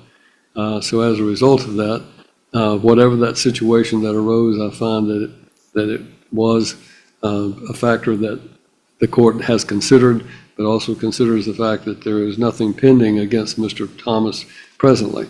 Now, I have serious concerns about Mrs. Thomas and her emotional fitness to parent Scarlett, where she is willing to surrender a newborn infant that belongs to these two parties to someone outside of the family and starts thinking about it at the time. I understand there's postpartum issues and so forth, and that there may have been a lot of issues, but I still find it very difficult and find that this is a factor that at least equally applies to both, and that Mr. Thomas has his issues, but so does Mrs. Thomas.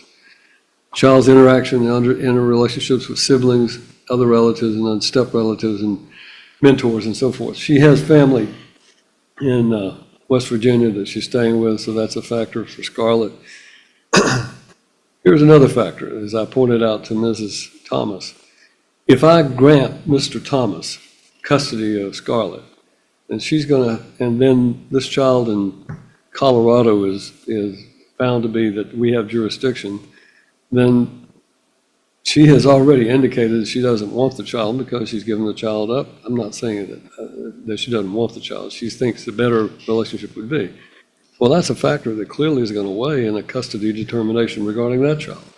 How do you give custody to someone who has relinquished the right of custody, albeit with an agreement that if the adoption didn't go through, then he would come back to her.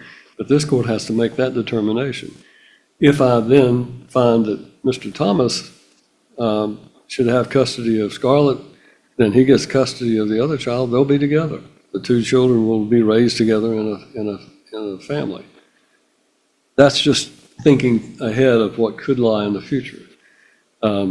But by the same token, Mrs. Thomas has been providing care for Scarlett, and taking Scarlett completely away from the mother is going to separate her from the other siblings that are the other 3 or 4 children that are in that situation, and would be a problem that this court has to deal with. That's why these decisions are so difficult. The importance of continuity in the child's life and length of time the child has lived in a stable, satisfactory environment. It is important to have stability, and Mr. Kirby makes a compelling argument that means that the child ought to stay primarily with her. But the fact of the matter is that the stable, satisfactory environment has not really been proven, other than the fact that Mrs. Thomas is living in West Virginia with her parents and is in school. And the fact of the matter is that Mr. Thomas has had a stable relationship with the child, but once they separated, he hasn't. The evidence of physical or emotional abuse to the child or to the other parent or to any other person, including the child's siblings. I do find that there was some evidence that Mr. Thomas has lost his temper, and that there was an assault there, and that obviously is a factor that the court has to consider. Character and behavior of any other person who resides or frequents in the home. I don't have any evidence about who is living there in the home with Mrs. Thomas. The parent's employment schedule, and court can accommodate that consistent with those schedules.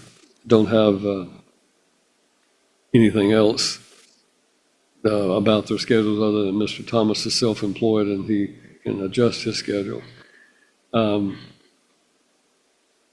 Whether he's, and I think there are factors that are deemed to be relevant, and that, again, comes back to this court's deep concern regarding the best interest of baby Thomas and the fact that that child has been rendered for adoption without the father's consent, and that is a factor that this court weighs. Based upon that, this court declines to determine that either of these parents should be the primary residential parent on a temporary basis, and instead places an order down that will establish a temporary custody arrangement whereby, because Mr. Thomas has been excluded from the child's life, he will be allowed to have visitation every weekend, starting on the 8th of August. He will have visitation in West Virginia, starting at 9 a.m. until 6 p.m. on Sunday. I'm sorry, make it 3 p.m. on Sunday. He'll probably have to drive home. From 9 a.m. on Saturday to 3 p.m. on Sunday in the West Virginia. And they can determine if they don't want to do it in the town where she lives, that's fine. They can agree on a town close to where they can bring the child. Both parties can facilitate the exchange by having some other person other than Ms. Thomas deliver the child to Mr. Thomas. But I'm of the opinion that I don't want any violations of the order. You go through your lawyers if you have a question about the timing or if there's some problem comes up, somebody's sick and can't go, then you let your lawyer know and let them deal with it rather than you contacting them directly. We're going to do that. The 8th, 15th, 22nd, and the 29th day of August. You'll have 4 consecutive weekends overnight with your daughter. Starting on September the 4th, they will alternate monthly. The exchange of the child will occur on Friday the 4th, and that will be for the entire month, and then they exchange the child back on the 2nd day of October, the 4th day of September to the 2nd day of October, and they will alternate the first Friday of each month on a monthly basis until a further hearing in this court. The court will appoint a guardian ad litem. Mark Odell, an attorney here in Dixon County, will be serving as the guardian ad litem. In addition to that, the court, regarding the child support issue, there was a prior order put down that just simply lumped everything together as a support payment. This was a very short-term marriage. There is indicated that they were married 17 months, but they were only together for about a year. And I am of the opinion that she was not working when they married. She was not working now. I think that child support should be calculated rather than just simply saying some sort of support. Child support will be calculated using his income as testified on his income and expense statement. Her income will have to be imputed because she has no income, so you'll impute it according to the guidelines. In addition to that, obviously she'll get credit for the other children in her care. The child support will replace the spousal, or whatever we call the support aspect. And as spousal support, I will consider his continued payment of the car note for her to be a modification that is now spousal support, because you have an obligation on it to make sure it gets paid timely on a temporary basis. You'll pay that cart note and the insurance, but that will be the extent of that. The child support will be calculated based on this equal residential schedule, month to month, which will obviously affect the amount that has to be paid. when they go to the month-to-month, they can arrive and agree upon a mutually halfway point for this child to be exchanged. And again, Mrs. Thomas can provide someone else to provide that transportation rather than Mr. Thomas, or rather than meeting Mr. Thomas. The court is well aware of the fact that this places Scarlett back in the care of Mr. Thomas for a period of time longer than what would be, but we do that regularly. We do that on an alternating, when parties get divorced, it's not unusual to have an alternating weeks during the summer, and this is a child that's not in school, so I think that is an appropriate method. But I am relying upon the language in the statute that I quoted to say that this court is required to fashion an arrangement that it allows both parents to enjoy the maximum participation possible in the life of the child. And I think this is what the court should do, and that's why it will be a temporary order. Upon the interlocutory appeal being decided, the court will revisit these issues at another hearing regarding baby Thomas. I will tell you again, I fully expect that the Court of Appeals will agree with my ruling that the state has jurisdiction. I've reviewed the Uniform Child Custody Enforcement Jurisdiction Act again, and I still believe that this court, having commenced this proceeding prior to the child having been surrendered to the state of Colorado, or relocation or being born in West Virginia, does not defeat this court's jurisdiction, and I fully expect the Court of Appeals will agree with that. When they do, if they do, and it's returned to this court, then we will conduct the hearing appropriately. And I'm assuming that, Mr. Bellamy, you will let us know when that happens.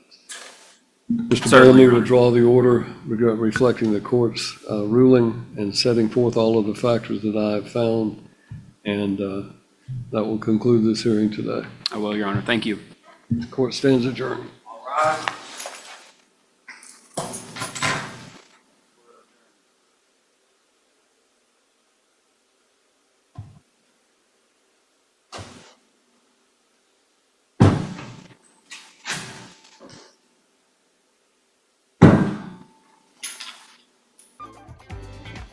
If you're involved in a dispute with another party such as this and you just can't seem to work it out, don't resort to taking the law into your own hands. You take them to court.